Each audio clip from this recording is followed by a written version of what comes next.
Well, happy Friday morning to you. Welcome into McElroy and Cubelic in the morning. No, this is not Greg McElroy or Cole Cubelic or John Saber. They're all taking some time off this morning.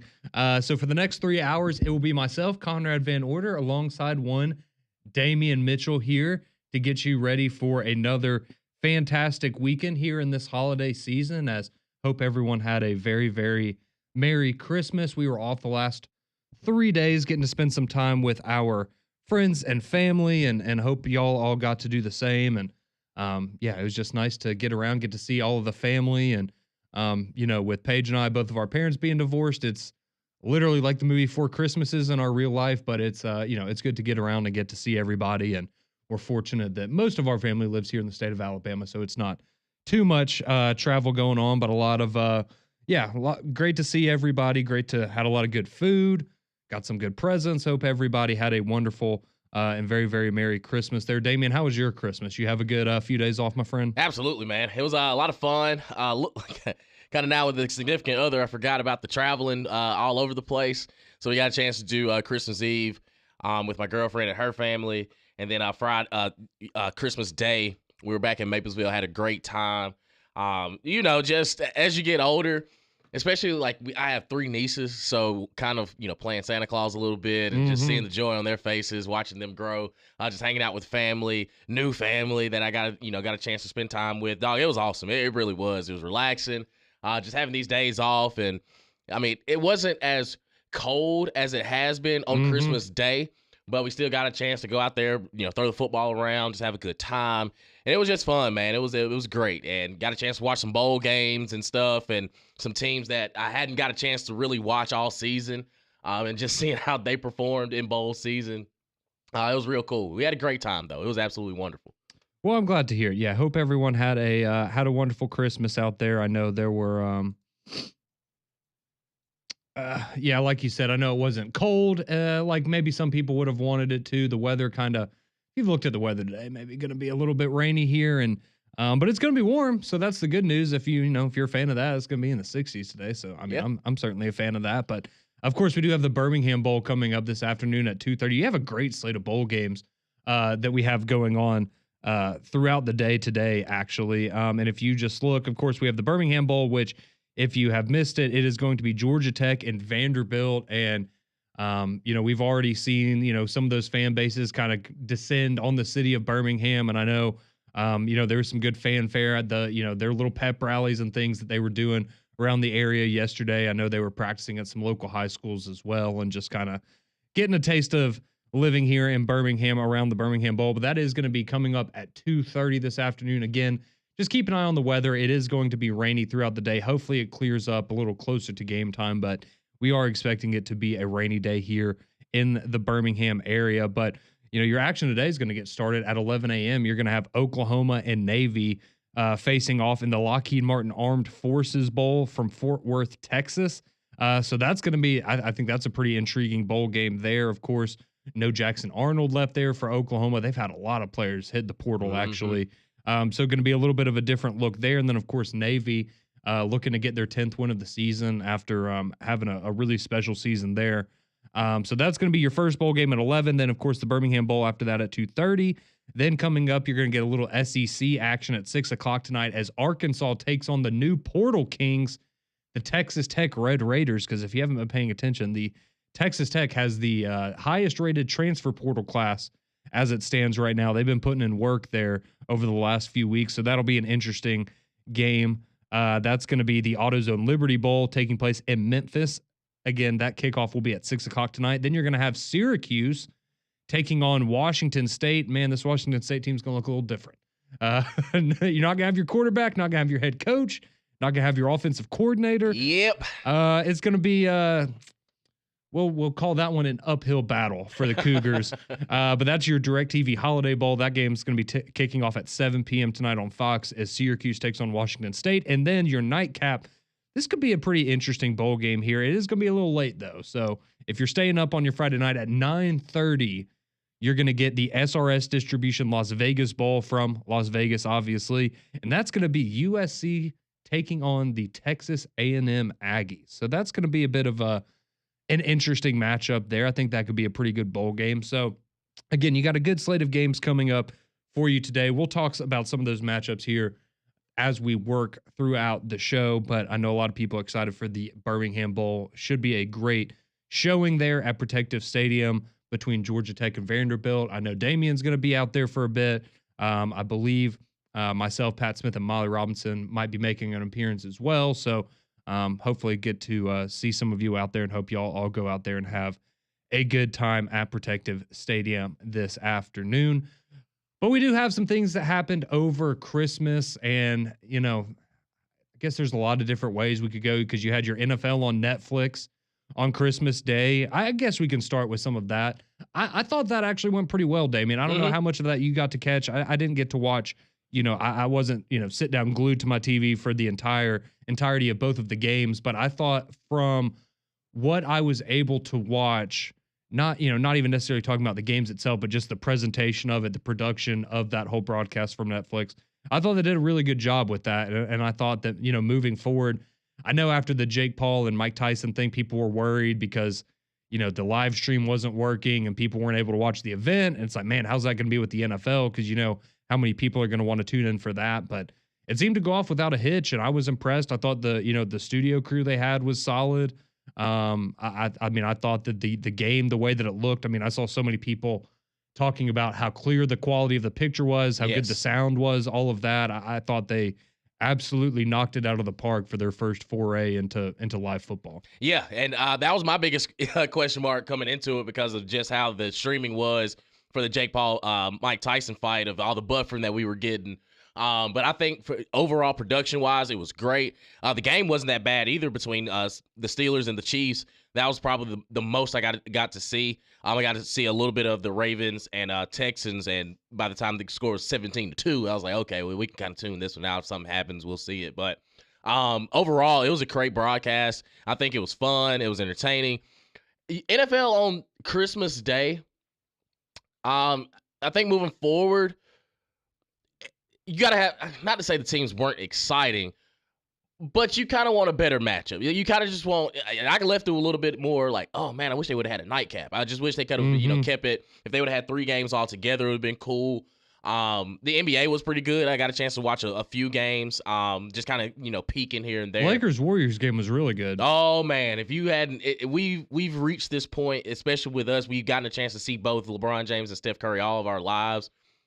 And to still see they still got it. That was entertaining too. But I think overall, just Christmas Day as a whole, again, getting football, getting NFL on a level. Like, I was in there checking. I'm in the championship in one of my leagues, not so much in the rest of them. But I was in the championship, so I still had to make some adjustments for some of the guys that I had on the Steelers and some of the guys I had on the Chiefs and Ravens and Texans as well. But overall, it was great. I forgot, I hadn't seen Kay Adams on my TV screen in a long time, and she the gift that keeps on giving. I'll tell you that. Merry Christmas to all of us. Yeah, I'm right there with you. But yeah, if you the games themselves, maybe not the most entertaining. The Chiefs essentially just dismantled the Steelers and raised a lot of questions, because the Steelers have now lost 3 games in a row, and they are all the teams that are going to be in the playoffs. So that's not the way you want to trend right now. But of course, the Chiefs, if you've lived under a rock for the entire NFL season, you probably aren't surprised to see that they're 15-1. Maybe you are, but again, it's just like last year, man. You watch them and you go, man, they're not just like overly impressive in terms of all of the talent they have necessarily. It's just they are so their identity is so sound, and they never really have to waver from it, and they have the best quarterback. And, situationally, it just doesn't get much better than the Kansas City Chiefs. And they are just they are a wrecking ball. And I think that, as good as the Bills have looked, as good as Lamar's looked for the Ravens at times, they all still have to go through Kansas City. And I don't know how you could not pick them to win the Super Bowl right now, just because, they're inevitable right now, right? They're Thanos. Yep. So, yeah, good for the Chiefs. They get to 15-1 on the year. Steelers fall to 10-6. And then the Ravens, Texans burned that game tape 31-2. You did get a safety. You tackled Derrick Henry in the end zone. You got a safety. I guess that was good for that makes D'Amico Ryans happy, right? But yeah, man, when I saw a lot of CJ Stroud slander on my timeline over the last couple of days. A lot of people kind of souring on him after his wonderful rookie year last year. Now it just hasn't been quite the same this year, but Texans are still going to the playoffs because they play in a weak division. Yeah. Sorry, It's all good. You know all about that. But yeah, the Ravens win 31-2. And now it looks like we have kind of a battle here. The big thing in the NFL is Josh Allen, Lamar Jackson, who's going to be the MVP. I'll just throw it out there. I think it should be Lamar Jackson. Yes, sir. I mean, he's potentially going to have a 4,000 yards passing, 1,000 yards rushing, 45 total touchdowns, and 5 interceptions. Literally the best season a quarterback has ever had in the NFL. Yeah, right up there with, Peyton Manning throwing for 55 touchdowns, Patrick Mahomes throwing for 50, Tom Brady and Randy Moss in 2007. All-time season there. So that was your NFL action, and I'm going to be completely honest with you.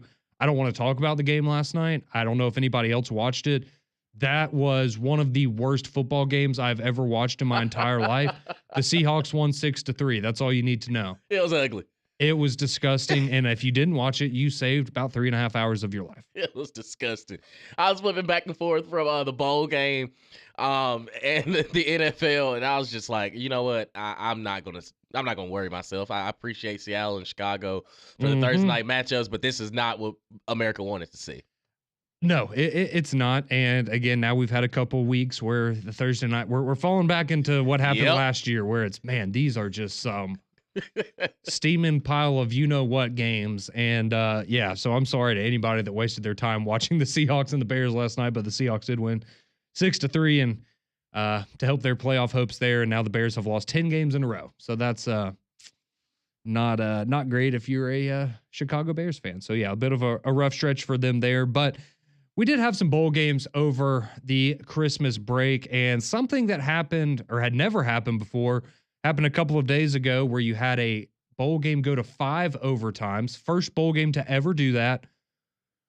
Well, then we had a bowl game yesterday that said, hold my beer. Let's see if we can make it a little even crazier than that game, which took place between San Jose State and South Florida back on Tuesday. And then yesterday you had Pitt and Toledo. Who would have thought those would be the two maybe most exciting bowl games that we've had of the bowl season so far? So when we come back here on McElroy and Cubelic in the morning, we'll dive into some of the bowl games, some of the craziness that we got over the Christmas holidays, and start looking ahead to the upcoming bowl slate. You're listening to McElroy and Cubelic in the morning right here on Jocks 94.5.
7:16 here on your Friday morning. McElroy and Cubelic in the morning. Conrad and Damian with you this morning, getting you set for the Birmingham Bowl and more of what's to come, not only today, but in the coming days of bowl season. Of course, we're just a few days away from the ReliaQuest Bowl with Alabama and Michigan. That'll take place on New Year's Eve. Alabama arriving in Tampa yesterday for their getting ready for bowl practices and getting used to just kind of getting in the feel of things, getting down there in Tampa and getting to, get ready for their game against Michigan that, would love to hear from some of you. I don't know how many people are planning to go down there, people planning to go to Tampa.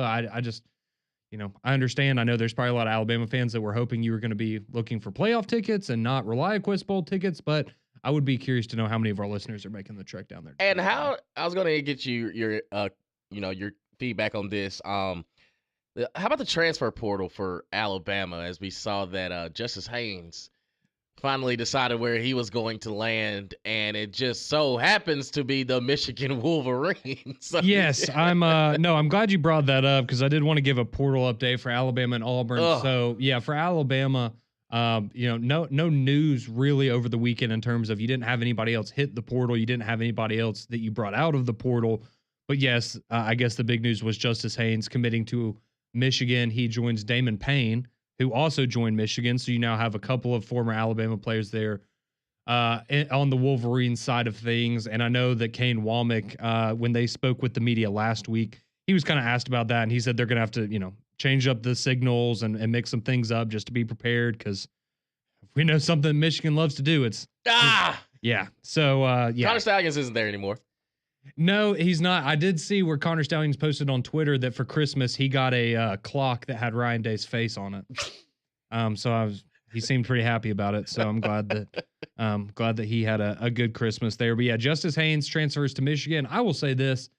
I personally think that's great for him. He's somebody that, again, would have loved for him to stay in Tuscaloosa, but I think he's a very talented player. And I think going to a place like Michigan where we know they lean on their running game, and especially what looks like a situation where you're starting a true freshman next year in Bryce Underwood at quarterback, probably good to have some experienced running backs to help him out. And so I hope he gets a good run of things there at Michigan. I think that's a good landing spot for him. And if you're an Alabama fan, it's not South Carolina or Ole Miss. And so, he's not going to be in conference. And if you do see him, it'll be in the college football playoff or the ReliaQuest Bowl next year. Yeah. You never know. Anything's kind of possible there. Yeah, I think that's interesting, though. Like you said, I think it's a nice fit for him. He's going to get his touches, 1,000%. Yeah. Absolutely. So, yeah, he's a special player. And, we saw some flashes of him at times this year in Alabama. But, again, the running game just wasn't what I think a lot of us expected it to be this year. And, at least according to DeBoer later in the season, it seemed like he was banged up, maybe dealing with some injuries or, dealing with some stuff that was – preventing him from being, 100% and able to contribute on the field as much as we would have liked. But, happy to see him get a good landing spot. And so as it stands right now, to go with Justice Haynes, every Alabama player that has entered the portal has picked a new destination. So they all have found new landing spots as of right now. So we'll just run through it real quick. We just mentioned Justice Haynes. He commits to Michigan. You also had Damon Payne, the defensive lineman, who committed to Michigan. But just a quick rundown, you have Jaheim Otis. He is now going to Colorado. Keanu Coate is at Vanderbilt. Jaleel Hurley, Kansas. Kobe Prentice, Baylor. Caleb Odom, Ole Miss. Miles McVay, North Carolina. Kendrick Law, Kentucky. Hunter Osborne, Virginia. Naquil Bertrand, Syracuse. Dylan Lonergan, Boston College. Devontae Smith, the safety, Notre Dame. Emmanuel Henderson, Kansas. So that is your new pecking order, your new landing spots for the Alabama players out of the portal, and wish them all the best. But I think we can look at some of those and say, man, the grass, is it greener over there? But to each their own. We do have some news on the Auburn side of things, as you did have a couple of players enter the portal there. Probably the most notable one was Keontae Scott, the cornerback. Again, a guy who has played a big role at Auburn over the last few years, and maybe didn't have as much of an impact this year as a lot of people were expecting, but had a really nice year in 2023. And he is now going to be the beneficiary of that new JUCO ruling with the whole Diego Pavia situation, where he will have an extra year of eligibility. So he has decided to hit the transfer portal. out of Auburn, and you also had Percy Lewis, the offensive lineman who had transferred in from Mississippi State last year. He's doing the same thing, gets that extra year because of the JUCO eligibility ruling. So he gets another year. He enters the transfer portal for the Auburn Tigers. And then you also had CJ Johnson, the safety. He entered the transfer portal as well. So that's your portal news there for Auburn. But of course, you're still happy about the signing of Eric Singleton from last week, the Georgia Tech star wide receiver. So you're doing all right there if you are Auburn. But that is your transfer portal update as it stands right now for Alabama and Auburn. Things kind of calming down here, and the December. So this transfer portal window will close tomorrow. So that's another thing to keep in mind. So it's going to open up again in a couple of months. And we'll see, in the spring, there's always going to be more people that go in the portal then. Of course, you're going to have these playoff teams that are going to have people that enter the portal because they kind of have different rules based on their, participation in the college football playoff. So there's still going to be some action, but we'll probably slow down at least a little bit here heading into next week. But as we were talking about a little bit in the first segment, we did have some pretty crazy bowl games to get to from over the Christmas holidays. And we will start with the Hawaii Bowl. If you were lucky enough to attend that would be a pretty good one to go to. But that was on Christmas Eve. So that was your Christmas Eve nightcap game. And all they did was go to 5 overtimes. You had South Florida knock off San Jose State 41-39. But I mean, this is a game that, at halftime, San Jose's up 21-10. You're like, oh, okay, this probably isn't going to be really all that exciting of a game. Then they come back, they outscore USF 17-6 in the second half. USF actually had to kick a field goal because San Jose State had gotten the lead. Then USF kicks a field goal with a couple of seconds left to tie it and send it to overtime. And then you had back and forth for 4 overtimes. Then finally in the 5th overtime, South Florida able to punch it in, San Jose State not. And South Florida gets the win there. So a big win for Alex Golish and the USF Bulls. They finished the year at 7-6. And as any Alabama fan will tell you, that is a quite a pesky team that you can play there. And they're well coached, and they play hard, and that paid off for them on Christmas Eve. But that was the first bowl game ever to go to 5 overtimes. And so you're thinking, man, this obviously doesn't happen very often. No way we're going to get another one of those. Well, if you were watching some football yesterday, you didn't have anything else going on, you probably were watching the Game Above Sports Bowl, where Pitt was taking on Toledo. Now, I will say this before we talk about the actual game. I did think this was really cool. So you had Eli Holstein, the Alabama transfer, was Pitt's quarterback this year. I think we all, if you followed Pitt at all this year, the ACC, they started off really hot. They were undefeated for the first half of the season, looked really good, and then it just kind of cratered from there. But Eli Holstein had a pretty good year for Pitt, and he seems to be the guy moving forward. So they had a lot of opt-outs, a lot of guys that weren't going to be able to play because of the portal and injuries and different things for Pitt. So they let Eli Holstein sit out the game, and they started a walk-on quarterback to give him an opportunity. Hey, we appreciate everything you do for the program. We're going to give you a chance to go out there and start a bowl game. I thought that was really cool from Pitt, just kind of reading the room, understanding, hey, do we want to throw Holstein out there? His top wide receivers are out. Do we want to risk him getting injured? Let's let the walk-on have an opportunity. And he went out there and did exactly that. So you had Julian Duggar, the quarterback for Pitt, had 2 touchdowns through the air, another touchdown on the ground. And Pitt fought tooth and nail with Toledo, but ultimately the Toledo Rockets just too much for the Pitt Panthers, man. In 6 overtimes, Toledo takes down Pitt 48-6. And I mean, again, you just had at least this game was more neck and neck throughout. Toledo did have a 20-12 lead at halftime, but in the second half, it was pretty much just back and forth between these two teams. And then Toledo kicks a 51-yard field goal with under 2 minutes left to send it to overtime. Then again, just like in the USF game, you go back and forth for 5 overtimes. And then ultimately in the 6th overtime, Toledo able to punch it in.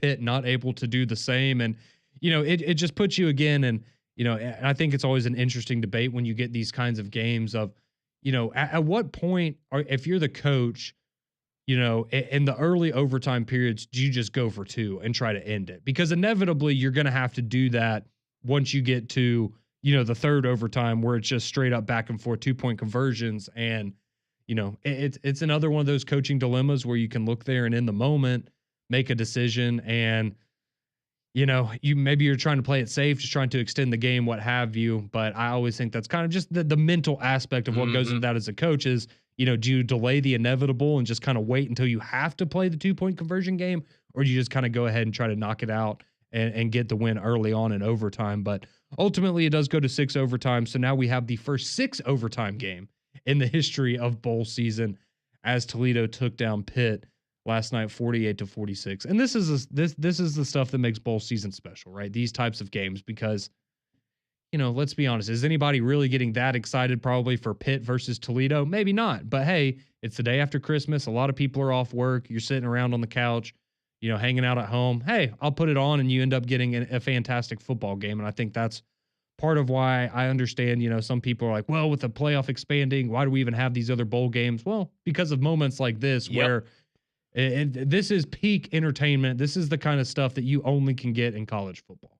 Absolutely. And not just that game yesterday. How about the Rate Bowl between Rutgers and Kansas State? And one, if you hadn't seen Kansas State all season long, they're not your old school Kansas State team where they're going they're lining up in I formation, running and gunning. Avery Johnson, ever since he's been the starter for them, this team has just taken a leap up. And I think what Chris Kleiman and those guys, what they've done at Kansas State, especially there in the Big 12, is kind of put themselves in the map, because, again, you got to think about it. A couple years ago, they were Big 12 champions, so they've shown that they can consistently go out and perform. But it was a great ball game between them and Rutgers, and I know we're familiar with Greg Schiano around here, and we always associate him with Rutgers as he's, on his second, tenure there.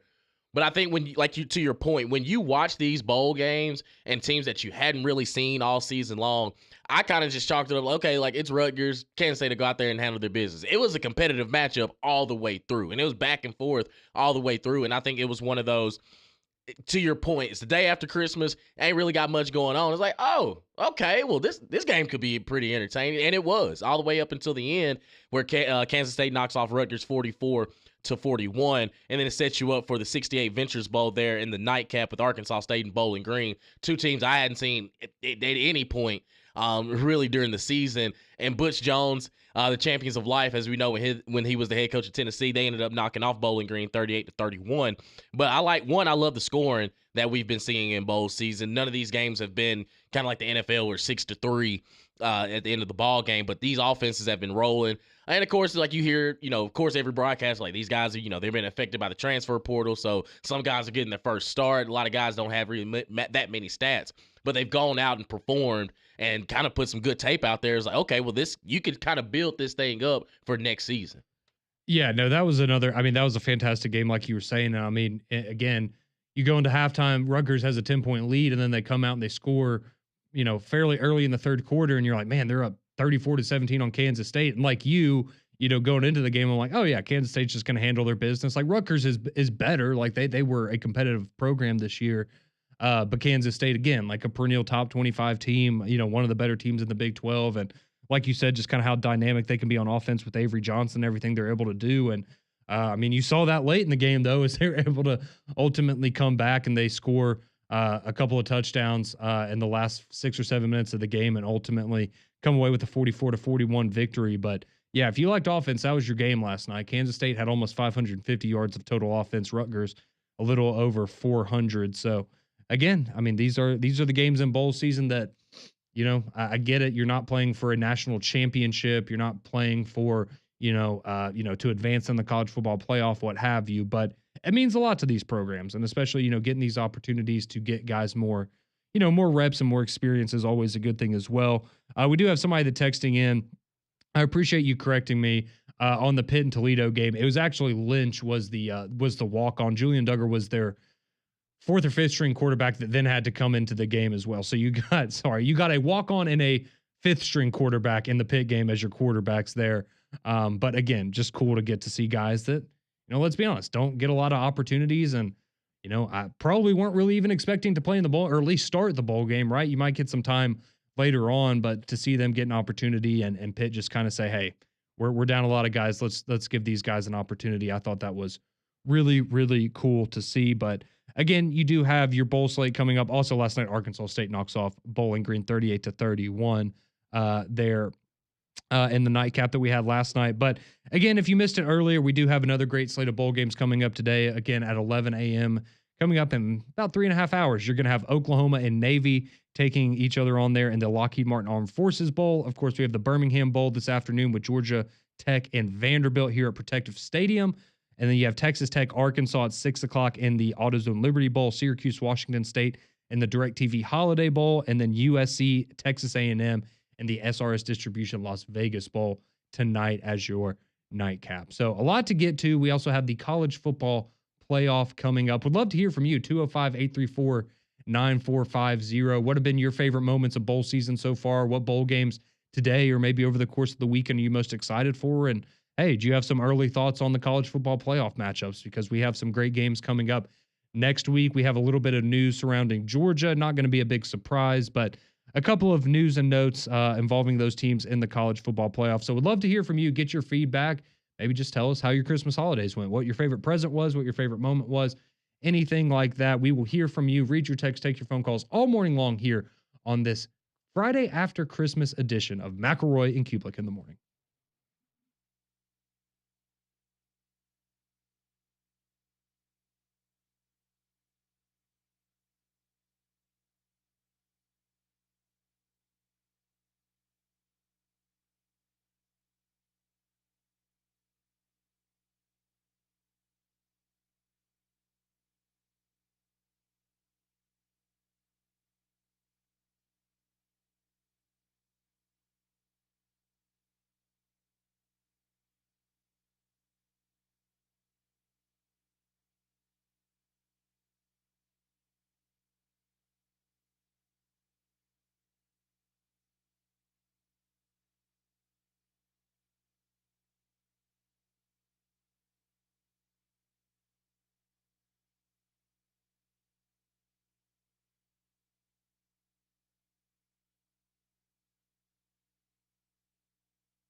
7:37 here on your Friday morning. McElroy and Cubelic in the morning. Conrad Van Order, Damian Mitchell here with you.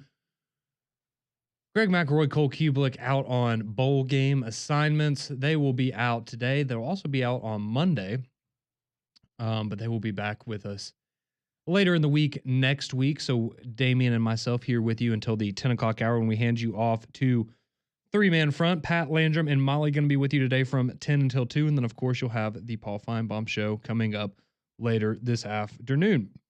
So something that I thought was interesting over the weekend, and so I know this is a numbers thing. This is a Pat Smith thing here. I've been doing radio with Pat Smith for too long. Oh, boy. But I did think this was something that was interesting. So from Christmas Day, we talked about you had your 2 NFL games on Netflix.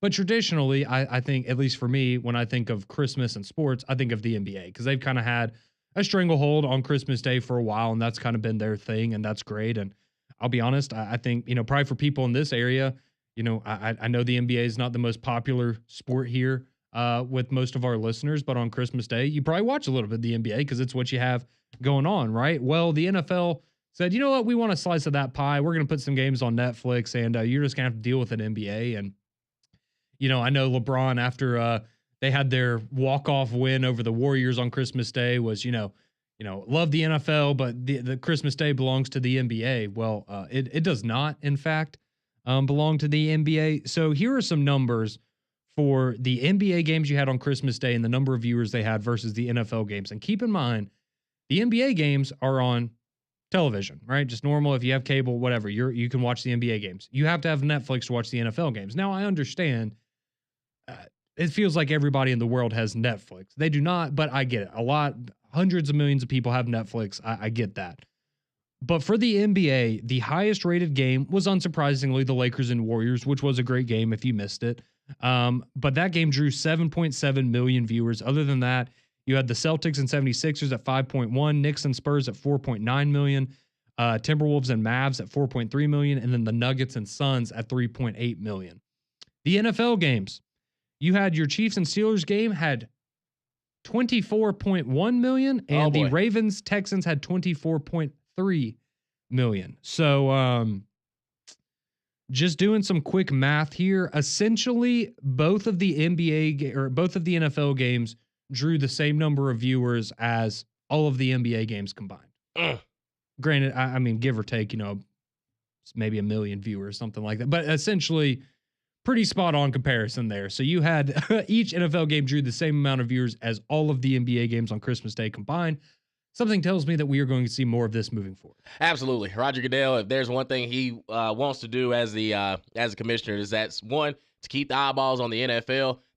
Sometimes the product just sells itself. And it's one of those things that, okay, yeah, we can even put it on Amazon Prime. We can put it on Netflix. We can make it literally just straight pay-per-view. And for the NBA, yeah, it's kind of a bad look. I'm like, dang, the one day that we do have kind of took that one away from us. And, yeah, I mean, you got – and another thing, too, is you got some of the best teams in the league in the NFL to play. So, I mean, I'm a Titans fan, but I still think even if the Titans were playing on Netflix, it probably would have done rated a lot better than the NBA game as well. Oh, yeah. I mean, there's no doubt about it. And if anybody, you don't, I guess – you don't understand like how dominant the NFL is when it comes to this stuff. I mean, you can even go and look at the college football playoff, which, you had some big name games there. And I think the Texas and Clemson game drew 8.3 million, something in that range, which I mean, is still, significantly better than most of these NBA games were on Christmas Day. And I know this was before Christmas, but that game was going up against the NFL. And I know there are a lot of people like, man, only 8 million people watched the Texas playoff game. It's they're playing at the same time as the NFL. And I understand that, for us here, college football is king, but it just, again, goes to show that even when you have high quality matchups in other sports, nothing's going to pair up to the NFL. I mean, the Ravens and Texans, that game was 31-2. That wasn't a good football game. Granted, you got to watch Lamar do his thing, which is fun, but it wasn't a competitive football game, and it drew 24.3 million viewers. Like, it is what it is, right? Essentially they can just roll the ball out there, and people are going to watch, right? Yeah. It really doesn't matter, and that's a credit to the product that the NFL has put out there, and it is what it is. But yeah, if you're the NBA, I mean, you're going to keep playing games on Christmas, but just maybe not going to have the spotlight that you're used to Right. having. And then another thing too for the NFL, they had a halftime performance with Beyonce of all people. That is true. I think that helped. I mean, of course, you always have the people, I'm not gonna watch, I turned it off, just for the halftime show because I don't want to watch Beyonce or whatever. I will be honest, I wasn't able to watch it because I was, traveling, doing, going from family to family. Did you watch the halftime? Oh, absolutely. And I saw some videos of it. It looked fantastic. Absolutely. She brings Shabuzi on. Post Malone makes an appearance too. Mhm. And I forgot that he's from Texas. Yeah, yeah. So it even adds an extra element of, oh yeah, this is straight up Houston thing. Oh, there's a what is it? Is it Raising Cane's maybe or something? But when I was out there at Media Days, Yeah. they have like a Post Malone. I forgot. It's one of the fast food chains, but it's a Dallas Cowboys Post Malone design built like you no mistaking it from the outside. It's just like, oh, this is the Post Malone restaurant or whatever. Right. But yeah, no, it looked great. All the videos, it sounded great. Beyonce is, I get it. Maybe not everyone's cup of tea, but she's a fantastic performer, and Absolutely. I wouldn't have expected anything less. I saw some numbers floating around. I don't think any officials come out, but I've seen rumors of $10 million is what they paid her for the performance potentially. Okay. Well, they definitely got a return on investment. I will tell you that. Yeah, anytime you put Beyonce on Right. TV, people are gonna tune in and check it out. So yeah, it was a great day. Again, if you caught the games on Netflix, again, thought the presentation, the production, all of that was handled very, very well. I didn't see anybody, complaining on social media of, oh, I can't get the game to watch, the stream won't watch or it's buffering the whole time or anything like that. It seemed like it was pretty smooth, but yeah, would love to get y'all's thoughts on it. Again, 205-834-9450 if you want to text in about your experience watching the games on Netflix, what you're excited for bowl season. We have the Birmingham Bowl coming up just a little bit later this afternoon. You can also call into the Buyers Right hotline here, 1-800-239-9569. You want to chime in with some thoughts on bowl season, the upcoming college football playoff games, the transfer portal for both Alabama and Auburn, whatever you have on your mind. We are here for you this Friday morning. We are going to dive into some bowl games coming up in the 8 o'clock hour. But before we do that, when we come back, we have probably the wildest NIL deal that I have ever heard of in my entire life. And it really made me question where we are as a society here in the world of college football when this guy is getting this amount of money. But we'll dive into that, the world of NIL, and probably the craziest NIL deal that we have seen so far in college football. We'll tell you all about it next here on McElroy and Cubelic in the morning.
Welcome back into McElroy and Cubelic in the morning here on your Friday after Christmas. Appreciate you tuning into us this morning here on Jocks 94.5. Man, we got to talk about this NIL deal for a quarterback out of the transfer portal. These numbers are eye-popping, and we will dive into that here momentarily. But first, don't get caught in the cold. You want to schedule your system checkup now from a Train comfort specialist, because Train has been recognized for 10 consecutive years as America's most trusted HVAC brand and our exclusive home comfort partners right here at Jocks 94.5. Go visit train.com today to find a comfort specialist near you. All right, let's get to the transfer portal news. If any of you, I'll just tell you, if you haven't heard this and you already weren't a fan of NIL, you're going to hate this. So CBS Sports reported, I think this was on, is it Monday afternoon, I believe, right after we got off the air, actually. So there is a redshirt freshman quarterback that was in the portal from Tulane by the name of Darian Mensah. Look, we're big fans of Tulane here, what John Summerall's been able to do. He did a great job there this year, had a 9-4 record. Just a great season for Tulane. And he had a great quarterback, and that was a big part of it. And so Mensah this year had a really good year. He had 2,700 passing yards, 22 touchdowns, only 6 interceptions as a redshirt freshman quarterback. Again, okay, so this, I understand rankings are subjective, but this is just how it was laid out when he was in the portal. All right, Darian Mensah was ranked by 247 Sports as the 7th best quarterback in the transfer portal and the 72nd best player overall in the transfer portal, okay? Mm-hmm. So you're looking at this guy and going, okay, I mean, that's probably a solid guy. You know, he could go and, hey, maybe he could start somewhere like Duke. That makes sense. Okay, sure. No big deal there. That doesn't really raise any eyebrows or anything like that.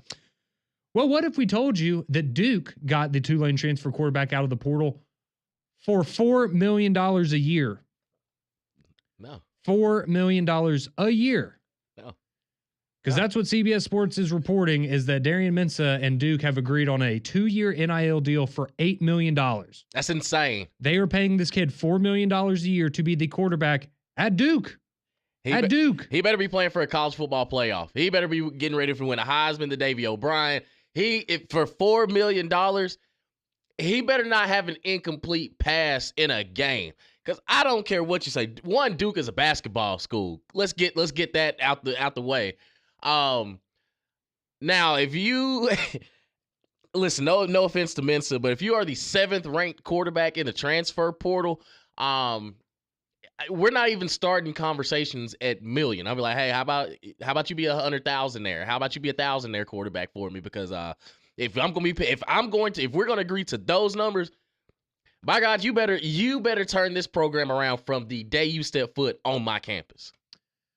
Yeah, it's this is where you can clearly look and go, all right, things have started to get out of hand. And look, hey, if Duke wants to pay him, that's great. I also look at it, and maybe Malik Murphy just really wanted to get out of there. Right. You just had a guy that set the record for most touchdown passes in a single year as your quarterback. He enters the transfer portal.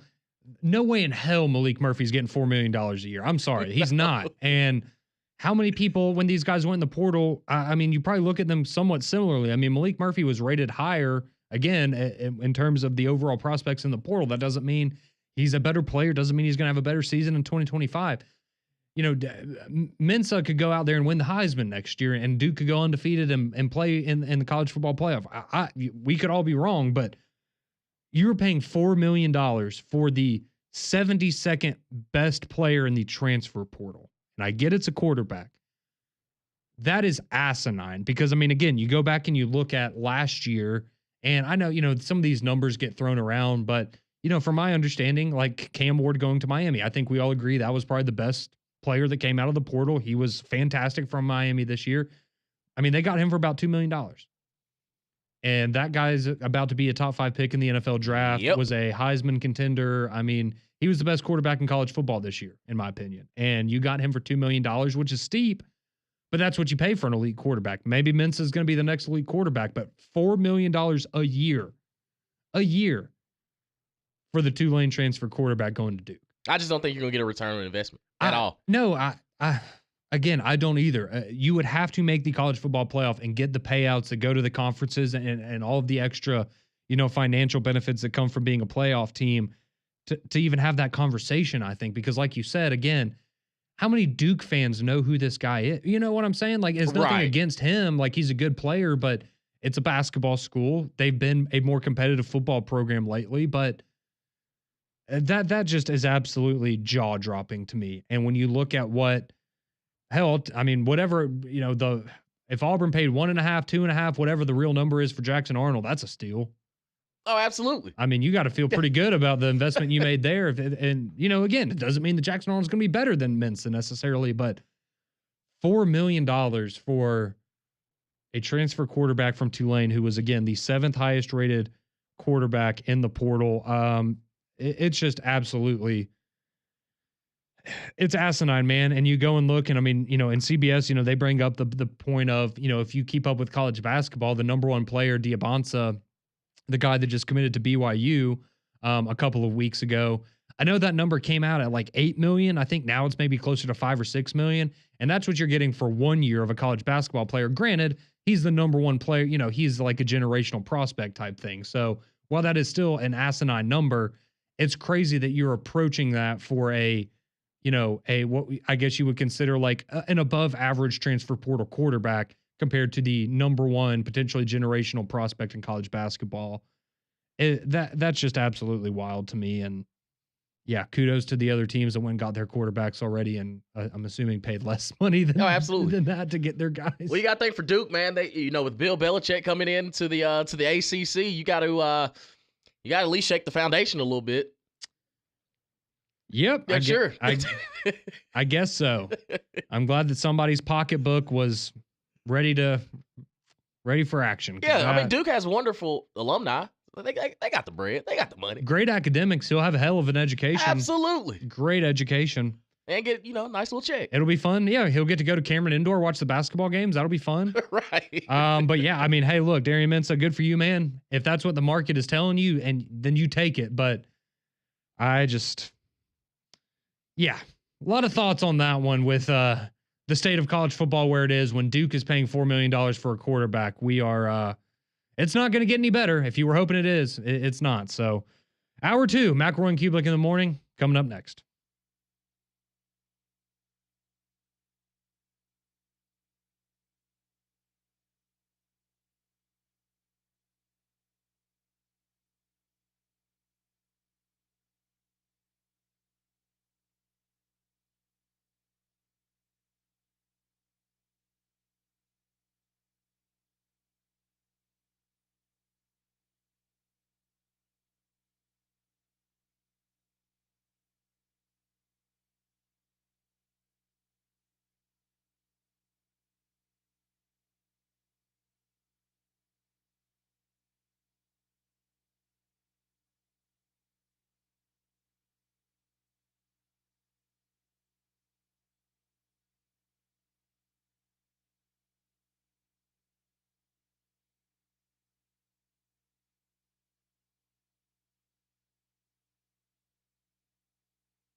Welcome into McElroy and Cubelic in the morning here. Hour 2 getting underway. Conrad Van Order, Damian Mitchell with you here for the next couple of hours leading into three-man front. And then, of course, the Paul Feinbaum show.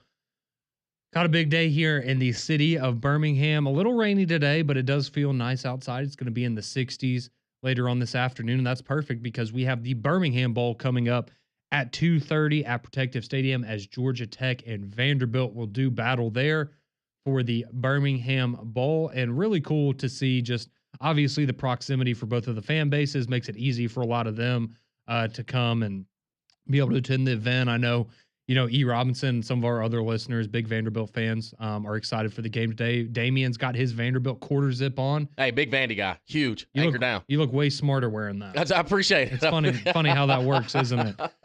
So, yeah, that's going to be a great game coming up here in 6.5 hours from Protective Stadium as Georgia Tech and Vanderbilt are set to do battle. But I'm going to break down that game for you a little bit here coming up and kind of dive into some of these other bowl games that we have coming up. But quickly, we do want to hear from you. Of course, your text, your calls, always welcome here on McElroy and Cubelic in the morning. You can get on the courtesy GMC text line 205-834-9450, or you can chime in on the phone lines 1-800-239-9569. 808 is in Chelsea. He wants to talk bowl games with us this morning. 808, how are you doing, my friend? Good morning, brothers. How you hear me?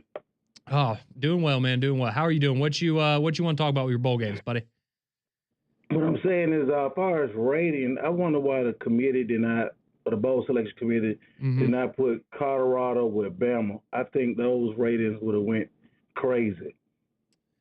Yeah, I think that's a good point. I definitely think that's a game that a lot of people would have been excited to see. I get maybe the Michigan draw with Michigan coming off the win over Ohio State, and maybe they can get another upset over Alabama to end the year, and it's a rematch of the playoff from last year. And, I kind of get that. But I'm with you. I think Alabama-Colorado, that would have been a great bowl game. Yeah, but I'm like, if it's about selling tickets, but I bet you if Colorado played Bama, you probably got more views on that game versus the championship game. Yeah, there's I don't know about the national championship game, but in terms of just like the regular bowl slate of games, it would probably be, I wouldn't be surprised if it was the highest rated. Yeah, and that's what's up. I ain't want nothing to tell Damien he looked cute with his Christmas date. So I appreciate it. Keep on doing your thing, brother. I appreciate it. I appreciate you, 808. Thank you for chiming in this morning. There you go, Damien. You got I look cute. Yeah. Okay. I'm almost 30 years old. Can I not be handsome at this point? Nah. No. Hypothetically speaking, who do you think would win in the Alabama versus Colorado matchup? Well, of course, I think Alabama would win personally, but of course. I think it'd be a good game. Well, who do you think? Do you think Colorado would win? No, I think Alabama would win as well. Yeah, I think it'd be competitive. Yeah, acting like, oh, yeah, of course, Conrad pick Alabama. I think they would win the game. I think that would be a very good game, honestly. I think it'd be pretty entertaining. But, well, instead, Colorado's going to take on BYU in the Alamo Bowl. Yeah. That could be interesting. I will say one thing I did think was really cool, though, and we've seen this before with other players, but again, credit to Coach Prime for making this happen. But as we know, Travis Hunter, obviously, he had the injury last year. We had the lacerated lung or whatever. It was kind of a scary injury. But these are two guys, him and Shadur Sanders, are expected to be maybe the top 2 picks overall in the NFL draft in April, but certainly 2 of the top 5 or 10 picks overall.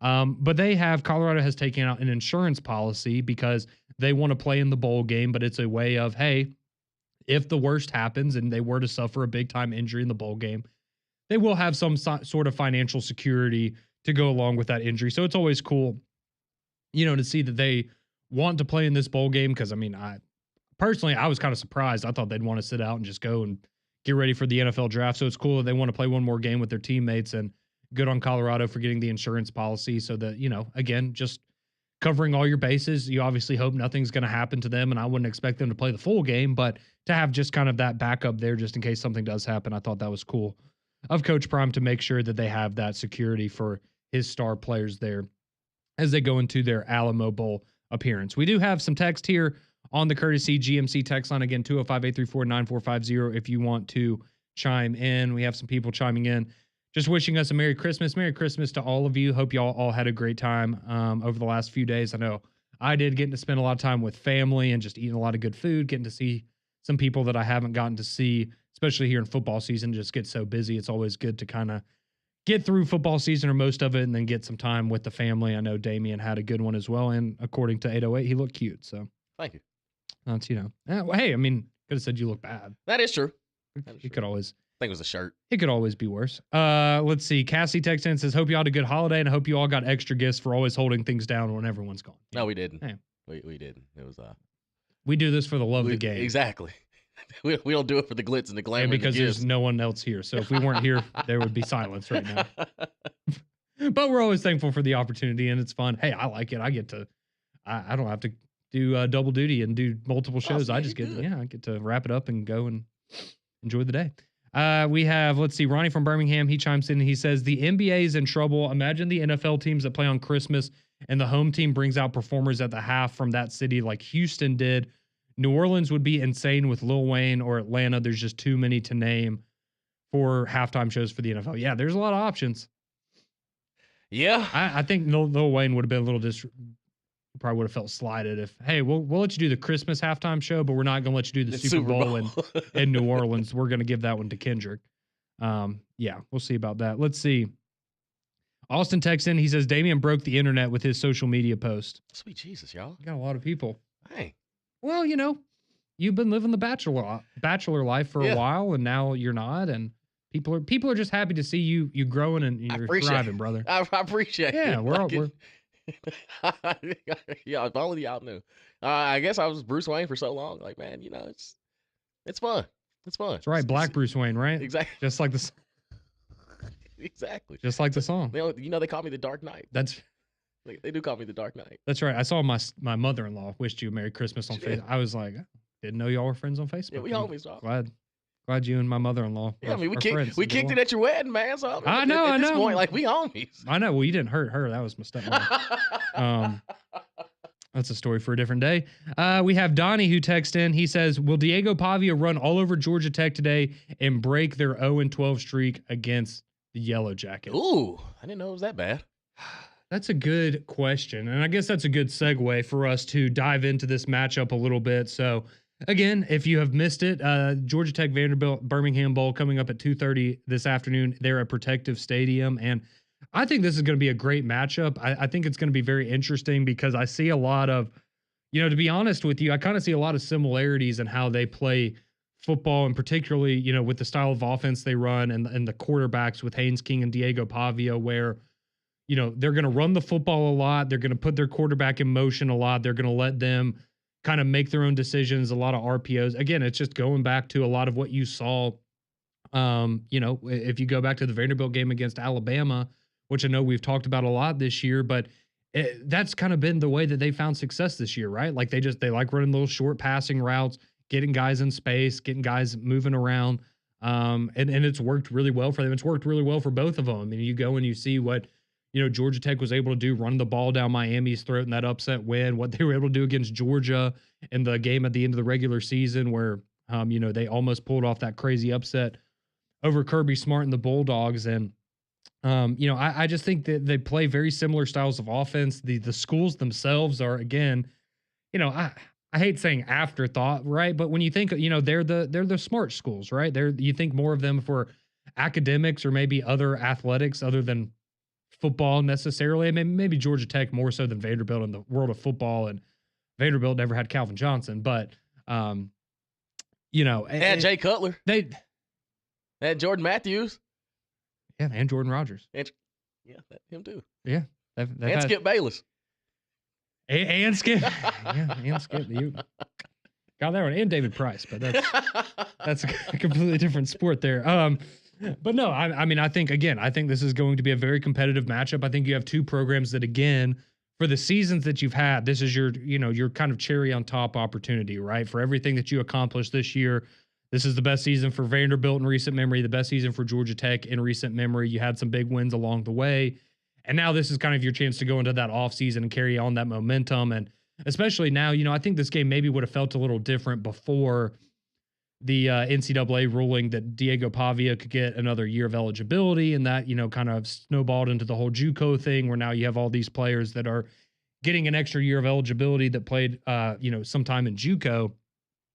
And so now knowing that it's not going to be his last game for Vanderbilt, maybe that makes it a little different. Maybe they mix it up just a little bit. I don't know. But I mean, I expect it to be a very, very competitive game. And I think, it's kind of going to go down to, who can stop the run better defensively on either side. And that might be ultimately who comes out victorious. But, you got two quarterbacks that if you want a dogfight, they are going to give it to you and they will take a beating. I mean, you watch it. I mean, some of the hits that Pavia has taken this year. And I mean, I just go back to Haynes King after that Georgia game, man. I don't know how he walked for a week after that game because he was getting absolutely bullied.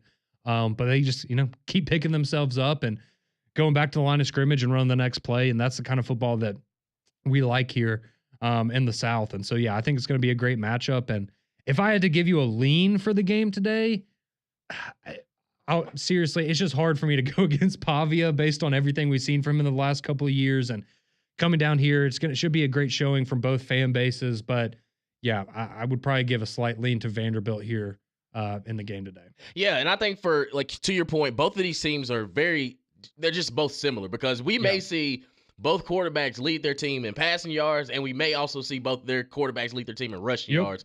And they're going to be, a lot of ground to pound. And I like the style in which Georgia Tech, if you haven't really watched them, especially, they opened up the season against Florida State, and you saw that they will lean on Haynes King. Of all quarterbacks that we never thought we'd have this conversation of, they will live and die with what Haynes King does at the quarterback position. And what we saw at Texas A&M, the inconsistencies that we have, they almost embrace it at Georgia Tech. It's like, hey, big dog, we're going to put 10 guys around you.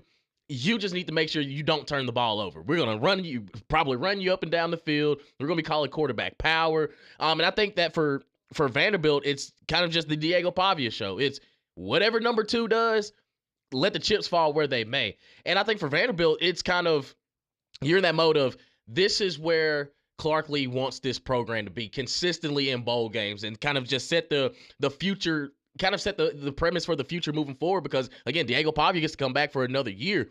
If you go out there and put some more tape out there that you've done up until this point of the season, you're feeling pretty good about what you have in the future. And I think when Clark Lee came up in his first media day, says, I want to turn, Vanderbilt into one of the best programs in college football. Everybody about laughed him out the room. One, they didn't even know he was the head coach. Two, it's like, Coach, you're at Vanderbilt, big dog. What you talking about? And I think that, with a big bowl win in the Birmingham Bowl today, it kind of raises up that expectation level of Vanderbilt, where when we're filling out our, SEC preseason projections next year, it's, hey, man, Vanderbilt may not be, penciled in at number 16 moving forward. That this could be something for Vanderbilt to kind of, all right, now you see we're not playing around. We can compete in the, in the best conference in college football. And I think, with Brent Key, a guy that's, born, bred here in Alabama, coming back home and getting a chance to play in Protective Stadium, I think it'll probably be the most physical matchup we've seen in bowl season just because of the identities of these two teams. But I think it could overall just be one of the best bowl games that we've seen all season long. Yeah, no, I think it's going to be a great time there at Protective Stadium. I think it's going to be a competitive matchup. And again, if you haven't looked outside or checked the weather forecast today, it is going to be rainy. So, I mean, I don't know if that plays as big of a role in a game like this just because of what we talked about with how much they like to run and especially with the quarterbacks. Vanderbilt a little more prolific through the air this year at times than Georgia Tech was. So maybe it, if it were to hurt somebody maybe a little bit more, it might be Vanderbilt. You might look at that. But again, like we've been saying, these are two teams that are very similar. I think that makes for a very good matchup. And it's, who can stop the run or, potentially if we're, it's bowl season, right? If we're lucky, we're going to get one of those who gets the ball last kind of games, and that's going to be who wins. And ultimately, it should be a great time out there at Protective Stadium. If you are somebody that likes to, maybe have some extracurriculars going on while you're watching these games, just a little something to, keep the interest going a little bit more. For what it's worth, Vanderbilt 8-4 versus the spread this year, 7-2 when they're an underdog, which they are today. Georgia Tech is favored by 3. Okay. Georgia Tech 6-5-1 against the spread this year. So just saying, if that's something that you are maybe interested in, then sprinkle a little something there. And as somebody mentioned, Vanderbilt 0-12 all time versus that is wild. Georgia Tech. So if you're into trends, that is certainly a trend that has, probably gone back about 300 years or whatever. But, it is what it is. That's the number. So should be a great time out there at Protective Stadium. Again, that game kicking off at 2:30 as Georgia Tech and Vanderbilt will do battle in the Birmingham Bowl. It's Friday, Damien. I know it's not Morning Jocks, but we do this on Morning Jocks every Friday. If you tune in to us from 6 to 7 a.m. typically, let's just do a final score Friday, right?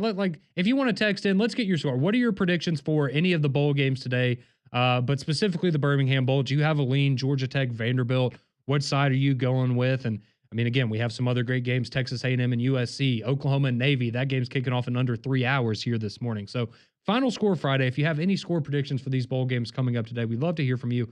205-834-9450. We do have some texts coming in, and we will read those and hear from you when we return here on McElroy and Cubelic in the morning on Jocks 94.5.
I listened to a Paramore halftime show.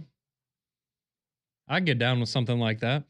Welcome back into McElroy and Cubelic in the morning, 8:19 here on your Friday morning.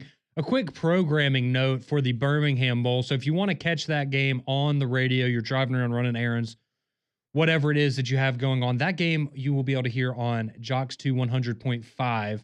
Again, kickoff for that game coming up at 2:30. So you're going to have Paul on here on Jocks 94.5 starting at 2 as always, but the Birmingham Bowl, you can listen to that on Jocks 2 100.5 coming up at 2:30 this afternoon.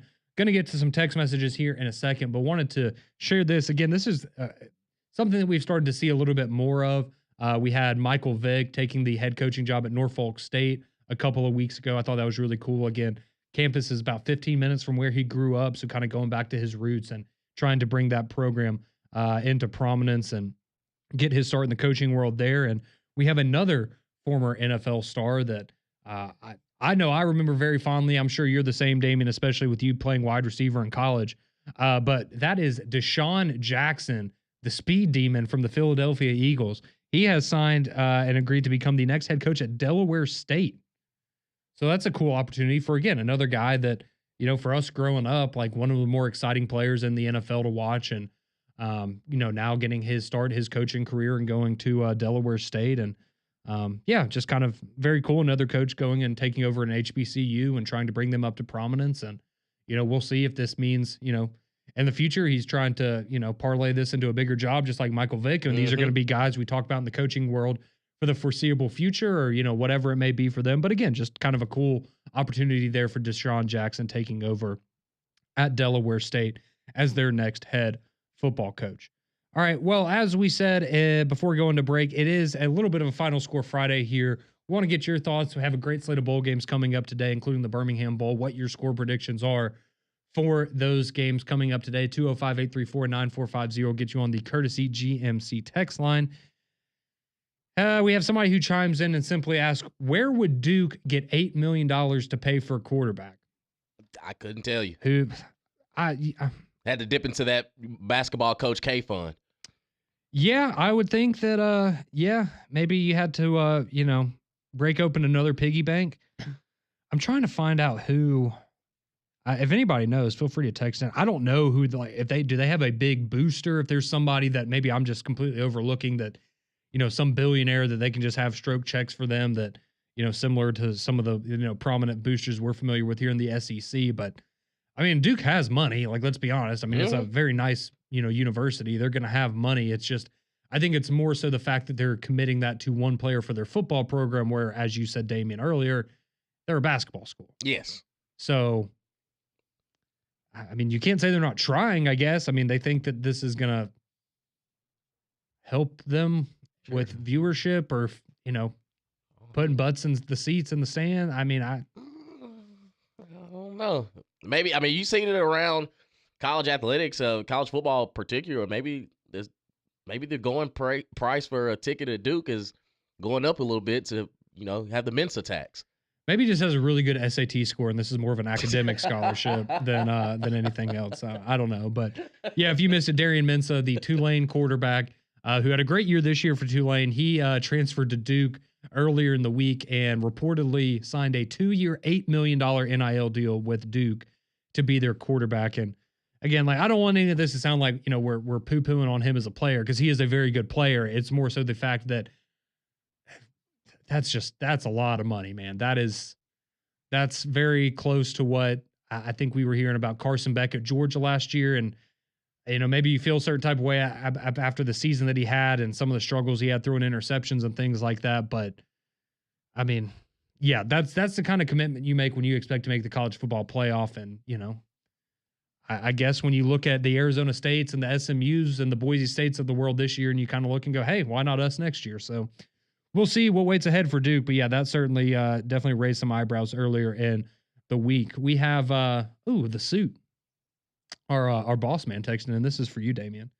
He says, nice Christmas pick, Damien. I figured I would go ahead and compliment you since nobody else has brought it up. Thank you, boss. Thank you. I really do appreciate that. As the one that signs the checks, absolutely. I really do appreciate it. That's right. He didn't say you were cute, so we'll just leave that one for 808, but maybe he'll text it again. But thank you, Ryan. Appreciate you listening to us this morning, Ryan. Thank you, boss man. Checking up on our social media. I'm sure it was to make sure that we didn't say anything bad. Let's see. Austin, he texted in. He says, I'm pretty sure the reason Bama and Colorado weren't chosen for a bowl game together is because the bowl tie-ins would be the Sugar Bowl, which is a playoff, Texas Bowl, which is a lower level bowl, as well as the Liberty Bowl. And yeah, I mean, that's ultimately what it is, because we had the caller, or 808, that said he would like to see Alabama and Colorado playing a bowl game. And I think every year we look at the teams that are available in the pool for the bowl games and go, man, I would love to see this matchup. But the bowl games have affiliations with conferences, which is why certain matchups have to happen, because, you know, they want to get that money and make sure that they have, you know, a certain representatives from certain conferences in their specific bowl games. And that just goes to the way that, their deals are worked out in the way that all the money works with the bowl games. And that's why, if you're ever sitting there going, man, why didn't they pick this bowl game? Well, probably because the conferences didn't align for what that bowl game is allowed to have. We have somebody that texted in. He's Jay Ray. He says, I'm predicting Georgia Tech to win 24-21. Well, they were favored by 3. Okay. So there you go. That would be that would be a great game. Let's see. We have Chill who texts in. He says, all right, if a player signs a 2 or 3 year NIL deal, but they have a season-ending injury in the first game of next season, what happens? That is a very good question. I will say this. My understanding, I don't know how it gets when you get into the multi-year stuff, if that's something that you reevaluate after the first year. My understanding is, all right, let's say that this deal, let's take Mensa, for example.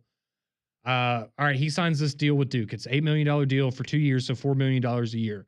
I mean, I'm looking at it like you would a guaranteed contract in professional sports, right? Like that money is guaranteed to go to him. Maybe I don't know, but I haven't heard about NIL deals that have, the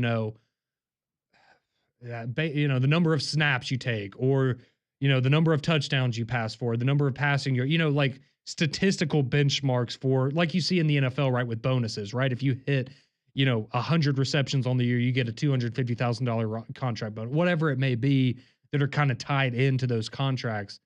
I don't have any understanding that that's what takes place in college. So, I mean, my understanding is you sign a kid to that deal. If he gets hurt, you're on the hook for that money. And so that is, again, just kind of the game that you have to play in the world of NIL. And you're kind of, it's not all that different though of, look at Florida State this year with DJU, right? I would imagine that was a 7-figure deal that brought him over to be the quarterback there in Tallahassee. And I mean, I know he did ultimately get hurt later in the year, but let's be honest, he was terrible, right? And you're paying this kid a lot of money to be terrible. And even if you bench him, you're still paying him, right? He came to the school. He's on the roster. He's at practice. He's there on the sideline. And, it just comes down to, okay, maybe your scouting was a little bit off and you brought in a guy that wasn't going to be a good fit and you still agreed to pay him the money, right? It's the same kind of deal. So, yeah, it's, again, I can't help but feel like eventually we will get to a point where people will have been bitten by this too much to where you start to see a market correction, because eventually stuff like that is going to happen, or you're going to have so many examples of guys that are being paid a lot of money and end up being busts for whatever reason, whether they're not applying themselves enough at practice or they have off the field issues or whatever it is. It just, I mean, you're rolling the dice on 18, 19, 20-year-old kids, right? Again, like we've talked about this ad nauseum. What kind of things would you be doing on your weekends if you had $1 million in the bank account and you were driving a Lamborghini and you're 19 years old on a college campus in the SEC? What's your weekend going to look like? I'd say pretty good. Probably going to be a little crazy. It will be. And again, look, I'm not saying that's right, but how many of us would have done the same thing if you're in that situation? Like, right, we're putting a lot of responsibility. We're asking a lot of these kids to make smart decisions when they've essentially been handed a war chest and told, hey, go have a good time, man. Just, show up to practice, go out there and perform well. And yeah, have a good time, man. Enjoy your life. So it's a slippery slope, and, it's only going to continue to get worse from here, because I'll tell you right now, if this is what, I look at it again as like professional sports, right? Once the market is set, if you're okay, let's say, for example, hypothetically, let's say Quinn Ewers does come back for college for another year. Because if you missed it, Mel Kiper did an interview last week where he essentially said, in his opinion, based on what he's heard from the NFL, Quinn Ewers might be better off coming back to college for another year and then entering the portal next year, because he's not currently viewed as one of the 4 or 5 best quarterback prospects in the upcoming draft. All right, if you're Quinn Ewers and you've just made the college football playoff 2 years in a row, you've been a quarterback in the SEC, you've been kind of, I guess, the leader of the resurgence of Texas, and you just see this Tulane quarterback get $4 million out of the transfer portal, what do you think you're asking for if you're Quinn Ewers? More than $4 million. Right. So again, it's just, is this going to reset the market? And now next year, or even later this year, maybe in the spring or what have you, do we start seeing, the first $5 million a year quarterback, the first, like, how high does it have to go before, someone pumps the brakes and goes, all right, this isn't sustainable, we have to stop? And it's just going to be very interesting to see what kind of precedent that deal potentially sets moving forward in the world of college football, because I just never would have had Duke down as the team that was going to spend $4 million on a transfer quarterback. And again, a guy that was rated as he's a nice player, but the seventh best quarterback in the transfer portal, not this isn't Cam Ward 2.0. He very well may be great next year, but this isn't like Cam Ward coming out next year where it was, well, do you want to go be a first round pick in the draft or do you want to go in the transfer portal and make a couple $1 million? So, yeah, it's going to be interesting to see where things go moving forward. And if you're Quinn Ewers, why would you transfer? You have Steve Sarkisian as your play caller. And if you don't think, like you truly don't think you can beat out Arch Manning again when you've already done it twice, or maybe you just don't want the pressure of having Arch behind you the rest of the way. Well, I think the thing there is if you're Texas, who are you going to pay? Exactly. You're not keeping both of them for another year. So the pocketbook. Well, and I think that's where a lot of it is. Again, look, I'll be honest. If I'm Texas, I would keep Arch Manning. I would move forward with that and go because again, I like Quinn Ewers, but I don't think Quinn Ewers hasn't been, the best quarterback in college football. He's been a very good quarterback in college football, but he's also had injury problems, and that's unfortunate for him. I hate it for him. I don't want anybody to have to deal with that kind of stuff. But I think Arch Manning gives you a little bit of a different element on top of the fact that. Are you going to pay Quinn Ewers for one more year and then have to restart at quarterback, or do you want the guy that you can have for the next couple of years and kind of start fresh there? So that'll be interesting. Again, that's just a hypothetical scenario. No announcement has officially been made about Quinn Ewers. I just thought that's an interesting example because that was something that Mel Kiper had brought up last week, just kind of talking about the NFL draft and some things there. We have Drake texting in on the courtesy GMC text line. He says, if Duke is paying money like this, what would they have paid if a starting SEC quarterback would have hit the portal? Exactly. And that's why I brought up, if you're Auburn, maybe if you're an Auburn fan, you weren't happy that Auburn paid, a 1.5 or 2.5, whatever the real number is for Jackson Arnold. But after you heard this news, I think you feel a lot better about that, right? Because you're looking at this as, oh, we got him for half price. Yeah, I think I'll take the guy with some SEC experience for half price over the Tulane quarterback who, again, had a good year, but it was in the AAC, and now you have a SEC quarterback in Jackson Arnold, who was, by some places, the highest-rated quarterback prospect a couple of years ago. So, going to be interesting to see how this moves moving forward. But again, continue to chime in with your thoughts. We'd love to hear them. I know this is a lot of people not happy with the state of NIL, and this is not going to make you any happier. So, 205-834-9450. Get your thoughts on Duke signing a transfer quarterback for $4 million a year. Of course, final score Friday. Still want to get your score predictions for the Birmingham Bowl coming up between Georgia Tech and Vanderbilt. And when we come back here on McElroy and Cubelic in the morning, let's start looking ahead to some of those college football playoff quarterfinal matchups. What are we looking for a few days out from the second round of the college football playoff? We'll dive into that next on McElroy and Cubelic in the morning.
8:37 here on your Friday morning. Conrad and Damian holding things down here on McElroy and Cubelic in the morning.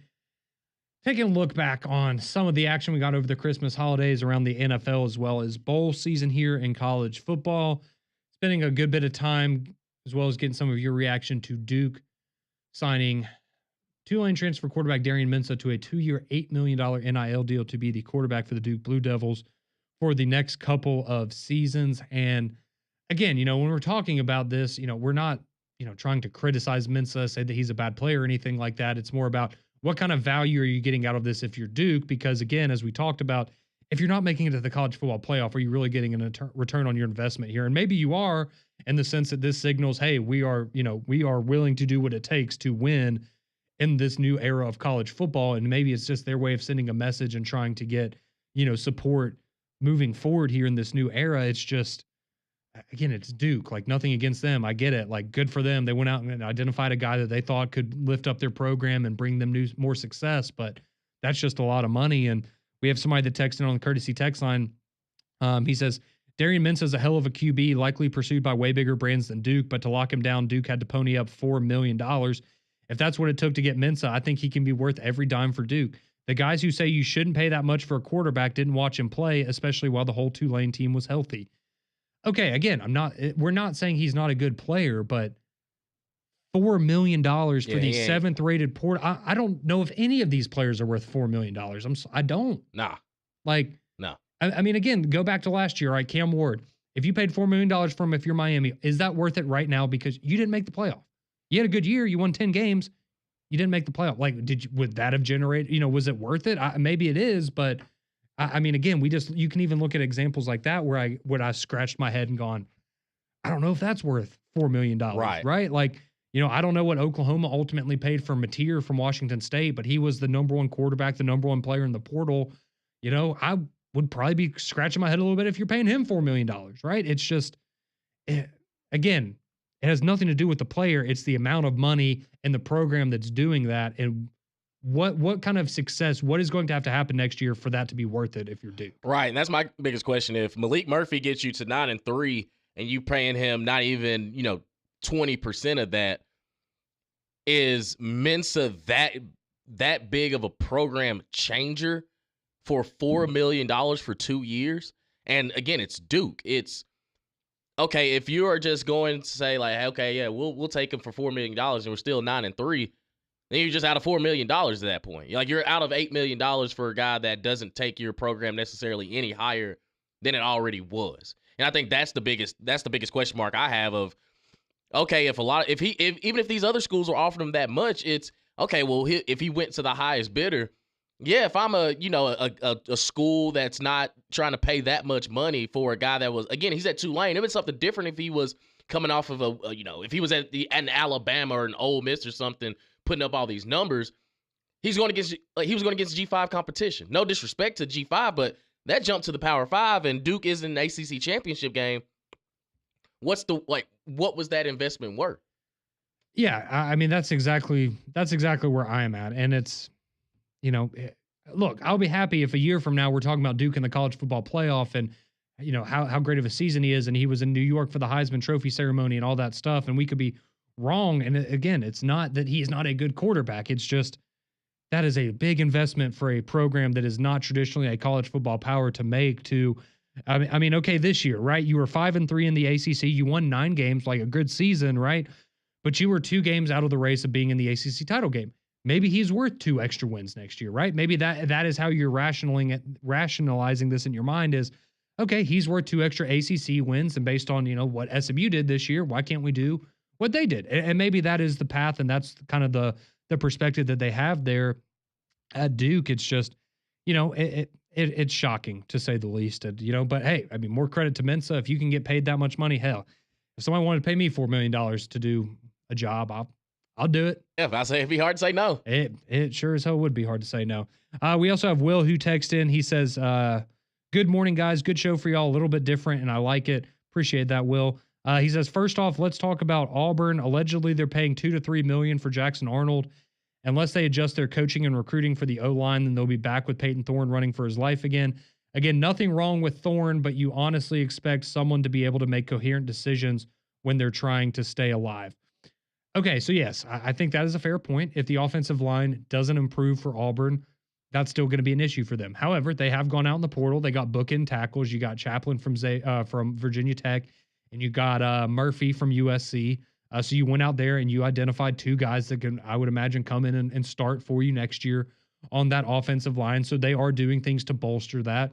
You do have Eric Singleton, who came in at wide receiver to give him another weapon there on the outside. So I do agree with the sense that Peyton Thorne was not the only problem that Auburn had this year. There are things both on the coaching side and the personnel side with the players that needs to improve around Jackson Arnold if Auburn wants to have the kind of jump next year that I think a lot of the fans want, well, they want, but you kind of are expecting and hoping for if Hugh Freeze wants to keep his job.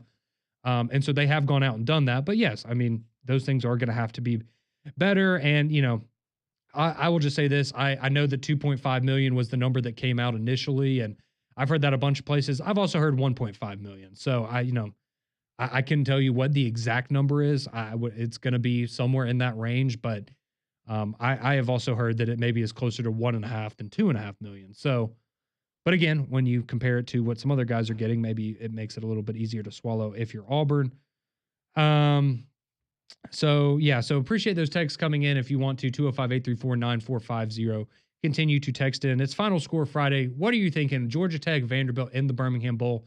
Again, that game kicking off at 2:30 there at Protective Stadium. You can hear it on Jocks 2 100.5 when that game tips off this afternoon. But how do you see that one going? Are you siding with Diego Pavia and the Commodores? Are they going to cap off their season for the ages with the win in the Birmingham Bowl? Or do you like Haynes King and the Fighting Georgia Tech Yellow Jackets behind Brent Key's Trustful Zone coming back to Birmingham to get a win? When we come back here, we will finally get to the college football playoff games as well as more of your text messages. Appreciate you tuning in. You're listening to McElroy and Cubelic in the morning right here on Jocks 94.5.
We're getting into Old Town Road territory. Okay. Okay.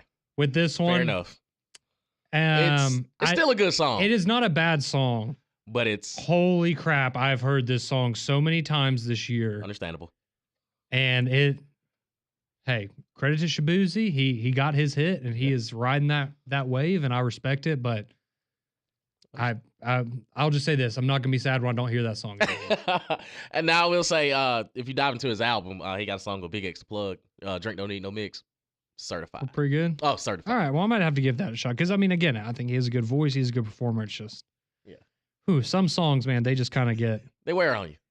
Yeah, we really latch on to them as a society and just kind of aren't willing to let them go. I feel like I've been hearing that song since January, but nonetheless, here we are, 8:50 here on your Friday morning. Appreciate you tuning in to McElroy and Cubelic in the morning. Conrad and Damian here with you until the 10 o'clock hour.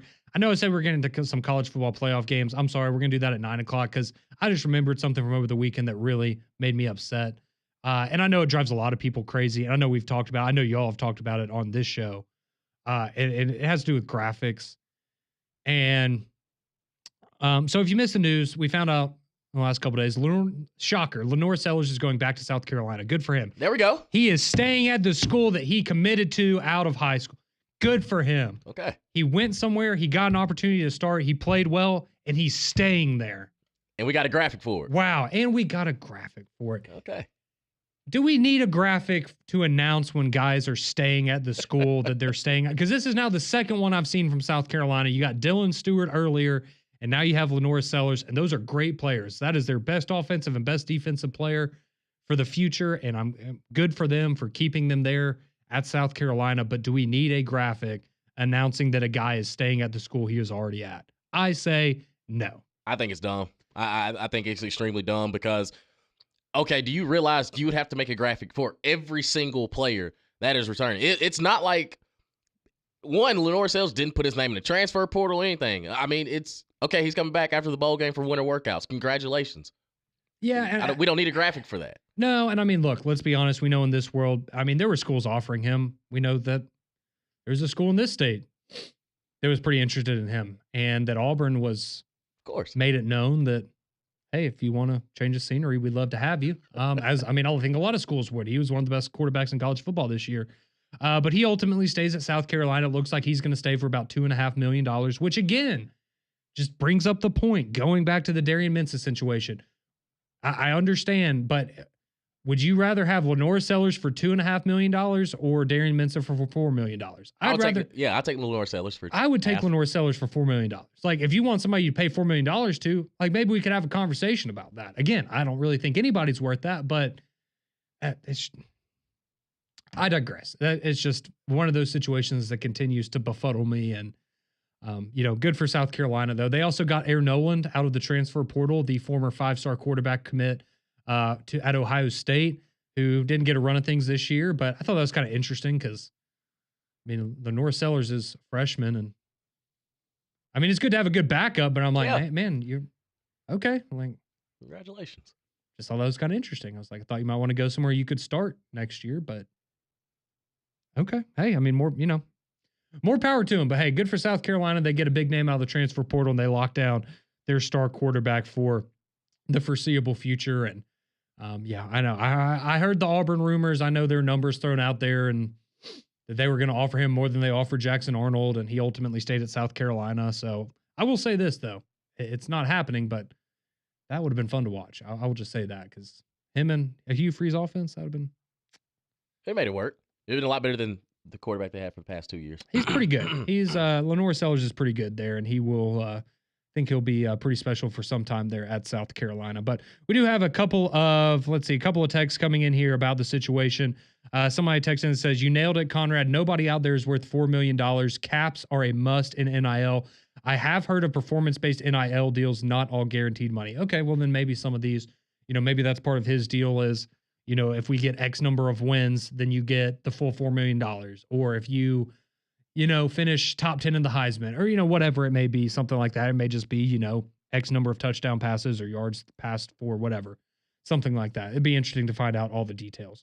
Let's see. We have Yeah, okay. I will admit I did forget about this one. Ken texted in. So Georgia Tech, they gave an offensive lineman in the 2025 class, Josh Petty, a 3-year NIL deal worth $8 million. Ken texted in and says Brent Key, unlike unlike Hugh Freeze, values the line of scrimmage. So yeah, I mean that's another good example of look, offensive line is incredibly important. I think we all know that, but God, that's a lot of money. You're paying over $2.5 million a year for an offensive lineman. Like I hope he's good. Hope he's ready to start as a freshman because I mean that's another part of this is you need these guys to start contributing pretty early on with how much money they're going to be making. Let's see. Lewis texts in. He says, Conrad, looking forward to new music in 2025 as well. What's up, guys? Sleeping in for throughout the week. Thanks to being off. Happy New Year. Well, Happy New Year, Happy New Lewis. Year to Appreciate you texting in, and I'm glad you got to sleep in a little bit here this morning. Let's see. Oh yeah, I talked about this a little bit on Monday on 3-Man Front. If you missed it, Scout text in, and he brings up. So if you missed it, Alabama put out a video when Mbakwe announced that he was coming back of him and Ryan Williams playing Fortnite in Bryant-Denny Stadium on the Jumbotron. Yeah, that's the world we live in. I said it on Monday. I was not a huge fan of that because again, this was a guy that was willing to leave for, a bag essentially, and then you get him to come back and so hey, let's go play Fortnite and everything's all good. Whatever, that's what the kids like. That's the world we live in today. But yeah, I thought that was a little odd as well. Let's see. Someone texted and says, curious if we know these numbers are being attached to players are accurate or maybe inflated to hype the story. Genuinely curious.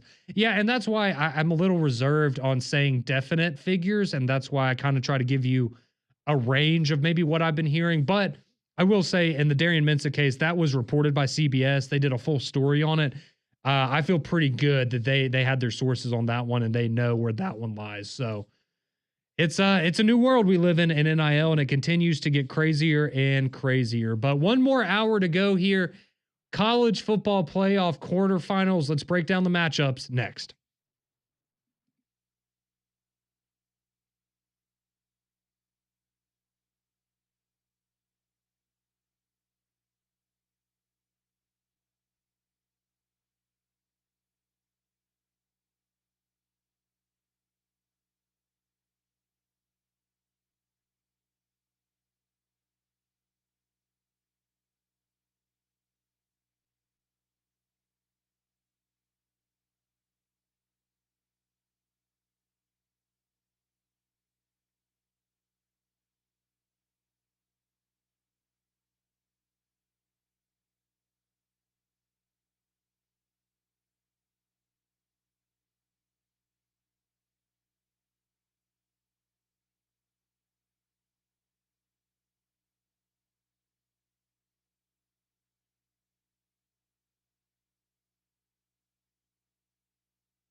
Welcome back into McElroy and Cubelic in the morning. Damian Mitchell alongside Conrad Van Order here with you as we get you set for a three-man front coming up at the top of the 10 o'clock hour. But a lot of action here in the great city of Birmingham as we have the Birmingham Bowl kicking off between Georgia Tech and Vanderbilt there from Protective Stadium. But not the only news here in the local Birmingham area. If you weren't available or weren't around social media last night as our three-time UFL/USFL champions, the Birmingham Stallions have re-signed one of our very own, the original Matty Ice, the real Matty Ice. Matt Corral will be back in the Stallions uniform here in the spring of 2025 as we get a chance to win not just one, not two, but three, and not three, but four-peat in the UFL as Matt Corral, the quarterback for the Birmingham Stallions, will be returning. So that's a big get for Skip Holtz to keep his signal caller back, as we saw him and Adrian Martinez both split time last season, but it looks like Matty Ice will be back in the saddle for our Birmingham Stallions. So a lot of action here at Protective Stadium within the next few months. Absolutely. That's why I wore my Stallion shirt today. If you're watching on YouTube, you can see my beautiful Stallions gear here. Big Stallions guy. We all are here at Giddy up, at baby. Jocks. Absolutely. So that it's great. We get rid of college football season, and we still have about a month left before the national championship and all that's wrapped up, and then of course you get the NFL playoffs, and then before you know it, it'll be Stallions season again, and like you said, going for the four-peat here in Birmingham. So yeah, good news for Skip Holtz and the Stallions yesterday with Matt Corral coming back for another year. But coming up next week, you are going to have the next round of the college football playoff taking place on New Year's Eve and New Year's Day. And we want to spend some time taking a look at some of those matchups. Of course, we will be here broadcasting live on Monday. So just a quick, kind of a look ahead. So we will be live on Monday. We'll be breaking down more of the college football playoff. We'll be talking Alabama, Michigan, all of that good stuff, as well as what happened over the weekend coming up. But then on Tuesday, you're going to have McElroy and Cubelic in the morning, getting you ready for New Year's and the ReliaQuest Bowl and the playoff. We're going to have a little bit of a special something for three-man front, but you are going to get to hear the ReliaQuest Bowl here on Jocks 94.5 on New Year's Eve. And then, of course, the college football playoff games that night and New Year's Day as well. But just looking down at some of these matchups. So if you need a quick refresher of the bracket, you are going to have your New Year's Eve game is going to be Penn State and Boise State. That game is going to be played at the Fiesta Bowl, 6:30 kickoff on New Year's Eve night. Then coming up on New Year's Day, you're going to have three games, just like the first round.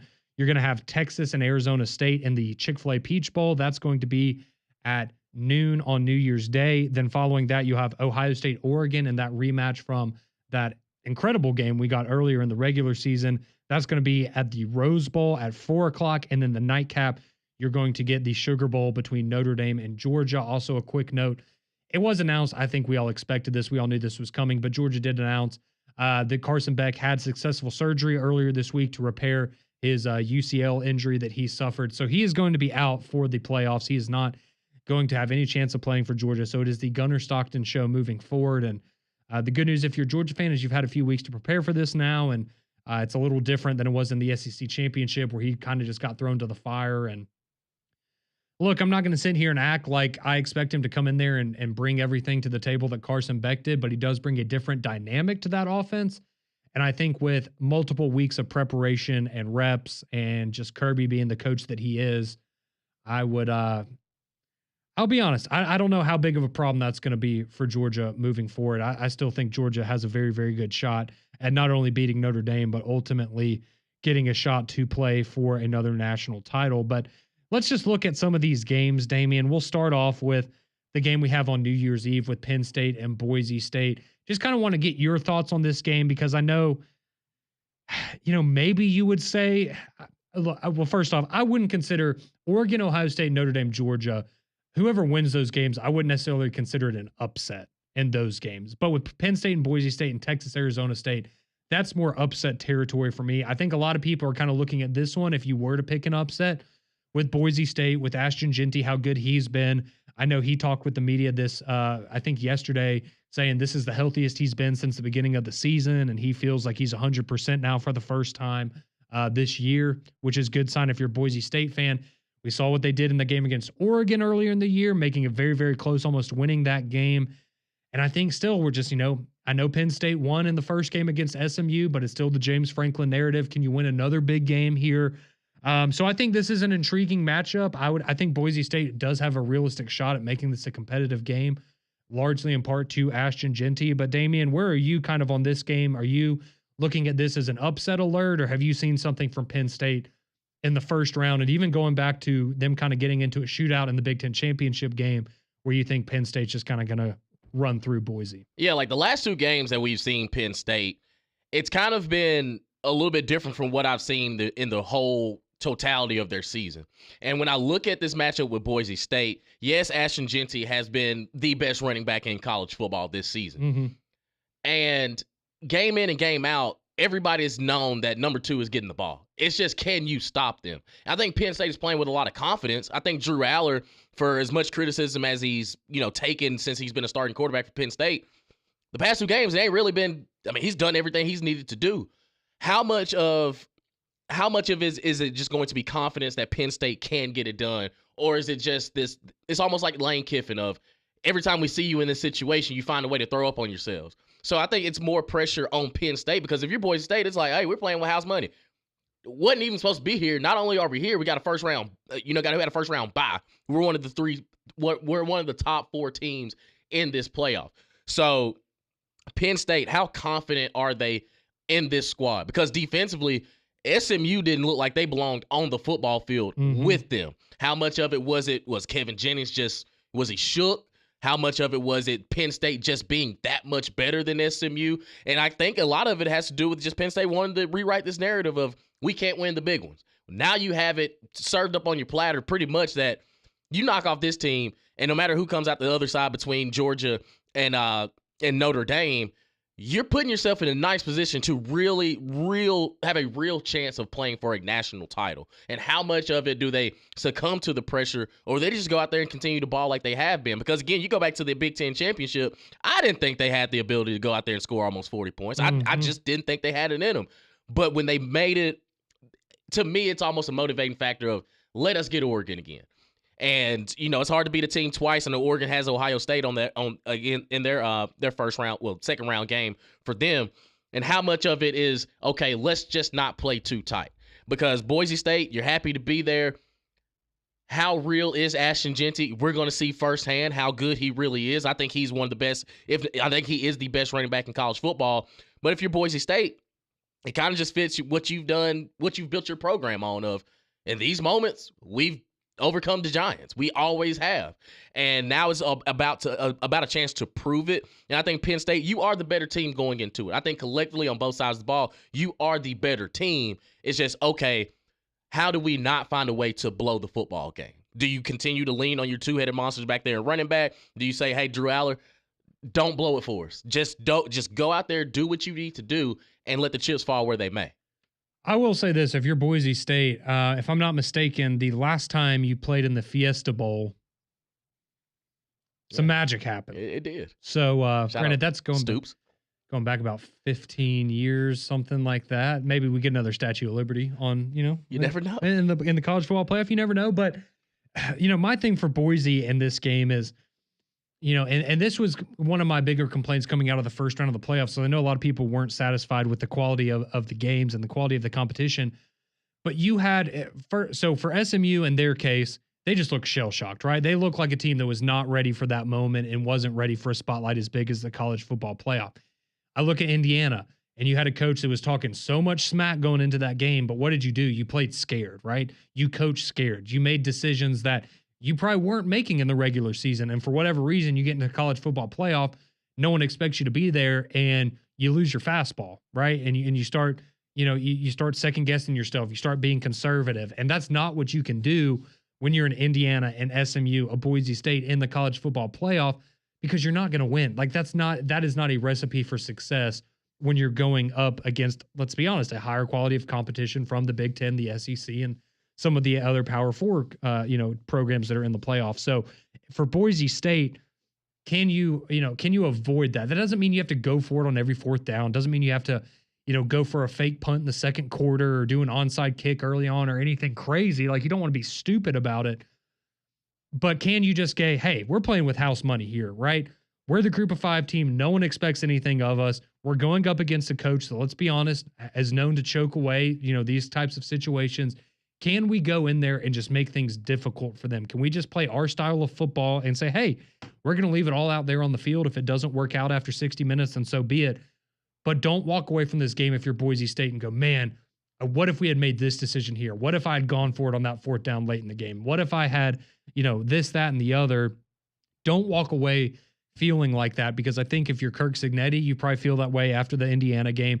And if you're Rhett Lashley, I mean, you're probably just walking away like, what team did I just watch on the field for 60 minutes? And that's not what you can have happen if you're Boise State. So that's going to be a very interesting one. Again, that one kind of getting things started off on New Year's Eve for you at 6:30 as Penn State will take on Boise State in the Verbo Fiesta Bowl. We do have 3 other quarterfinal games coming up. Of course, you have your New Year's Day slate again. That's going to be Texas, Arizona State, Oregon, Ohio State, and Georgia and Notre Dame. So when we come back here, we will break down, taking a look at the other quarterfinal games coming up for you in the college football playoff. You are listening to McElroy and Cubelic in the morning right here on Jocks 94.5.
Well, unlike Shabuzi, this is a song I will never get tired of hearing. Never.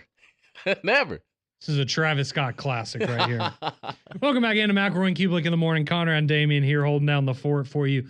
taking a look at the college football playoff quarterfinals here. We just spent some time talking about Penn State and Boise State. That's going to be the first game you have in the quarterfinal slate, as that will be your New Year's Eve nightcap there, your 6:30 kickoff on New Year's Eve. Of course, prior to that, you will have the ReliaQuest Bowl between Alabama and Michigan, which you will be able to hear right here on Jocks 94.5.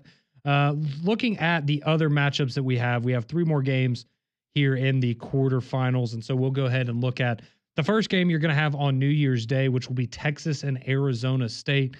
So Texas and the, I guess, played the most competitive game because Clemson, made it a 1-score game in the fourth quarter, and then Jaden Blue goes 77 yards, and that kind of put the nail in the coffin for that one. But Texas moving on over Clemson 38-24. Arizona State getting the bye after being the Big 12 champs. And going into this game, Texas is a 13-point favorite. We can make of that what we will in the second round of the playoffs. That is the matchup that you have. Again, maybe a problem with the seeding and something that some people would like to see change moving forward. But nonetheless, this is the matchup that we have for now, at least. And Texas going into this game against Arizona State. I mean, first off, for Arizona State, what a remarkable season that they've had. They were picked to finish last in the Big 12. Kenny Dillingham was picked as the worst coach in the Big 12 coming into the year. They end up winning the whole darn thing in their first season in the new conference. And a lot of that has to do with Scadaboo, their incredible running back. He gives me, oh my gosh, I just had the biggest brain fart in the world. The Missouri running back from last year. Cody Schrader. He gives me those kind of a vibes of just like this underdog kind of like just a football player at the end of the day, right? Like you wouldn't look at him and maybe he wouldn't jump off the page to you, and somebody that kind of, let's be honest, flew under the radar because he's the Arizona State running back. Then you watch him play and you're like, that is a football player right there. And he has kind of been leading the charge for Arizona State all year long. He was, one of the top 10 vote getters in the Heisman at the end of the year, much deserving for him. Just a phenomenal season that he had. And he certainly leads the charge for Arizona State. And then on the other side, of course, you have Texas and that high-powered offense under Quinn Ewers and their running game that we saw against Clemson. That was eye-opening to me because that's something that they've struggled with at times this year, a lot because of the injuries that they had at that position. And I'll just put it like this. If they're able to run on Arizona State like they did on Clemson, there's no chance for Arizona State. Absolutely no shot whatsoever, because that was my thing going into the game for Clemson was, can the defensive front for Clemson make Quinn Ewers a little uncomfortable and kind of win the line of scrimmage and hold the rushing attack in check for Texas? Because I thought going into that game with Phil Maffa, you might have an advantage, honestly, if you're Clemson, being able to run the football. And it really didn't go that way at all. And Texas just kind of had a field day. So first and foremost, if that continues in this game, I just don't see Arizona State having a chance. I mean, those explosive plays that you have in the running game, just those take all the wind out of a stadium, and they can just absolutely demoralize an opposing team, especially when you're a team like Arizona State. And, if you get behind, it's just going to be an uphill battle for you coming up against a team as talented as Texas. But, for Texas, I just look, they have one of the best defenses in the country.